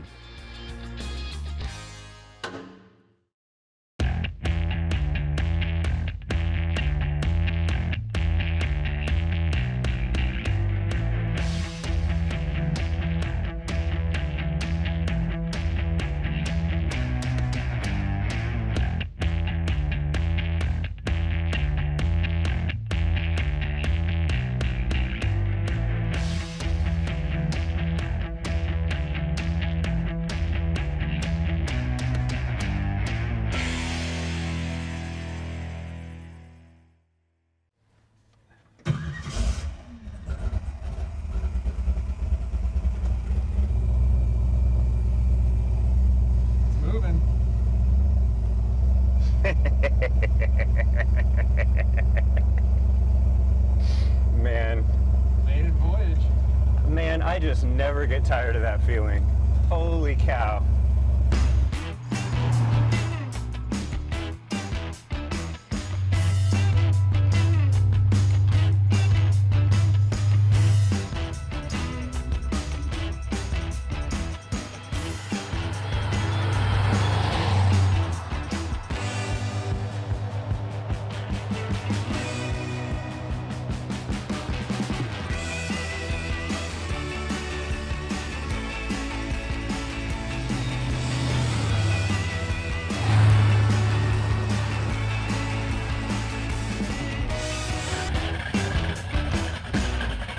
I'm very happy. I mean, I'm gonna go home and go to bed. It's like better than I thought it was gonna be. And it moves. We drove it. You were there, you saw it.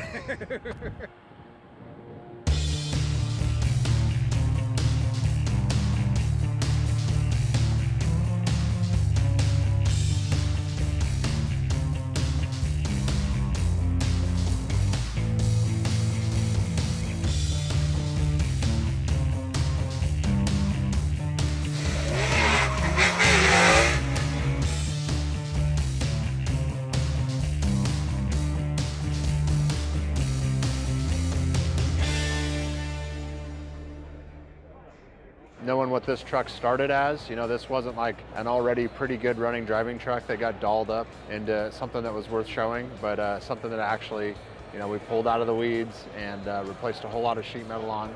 I knew it was a good looking truck, but you get it out here in space and roll it out of the shop, get all the people around it and under the big SEMA lights, it definitely is showing really well, and we're pretty excited and proud of it.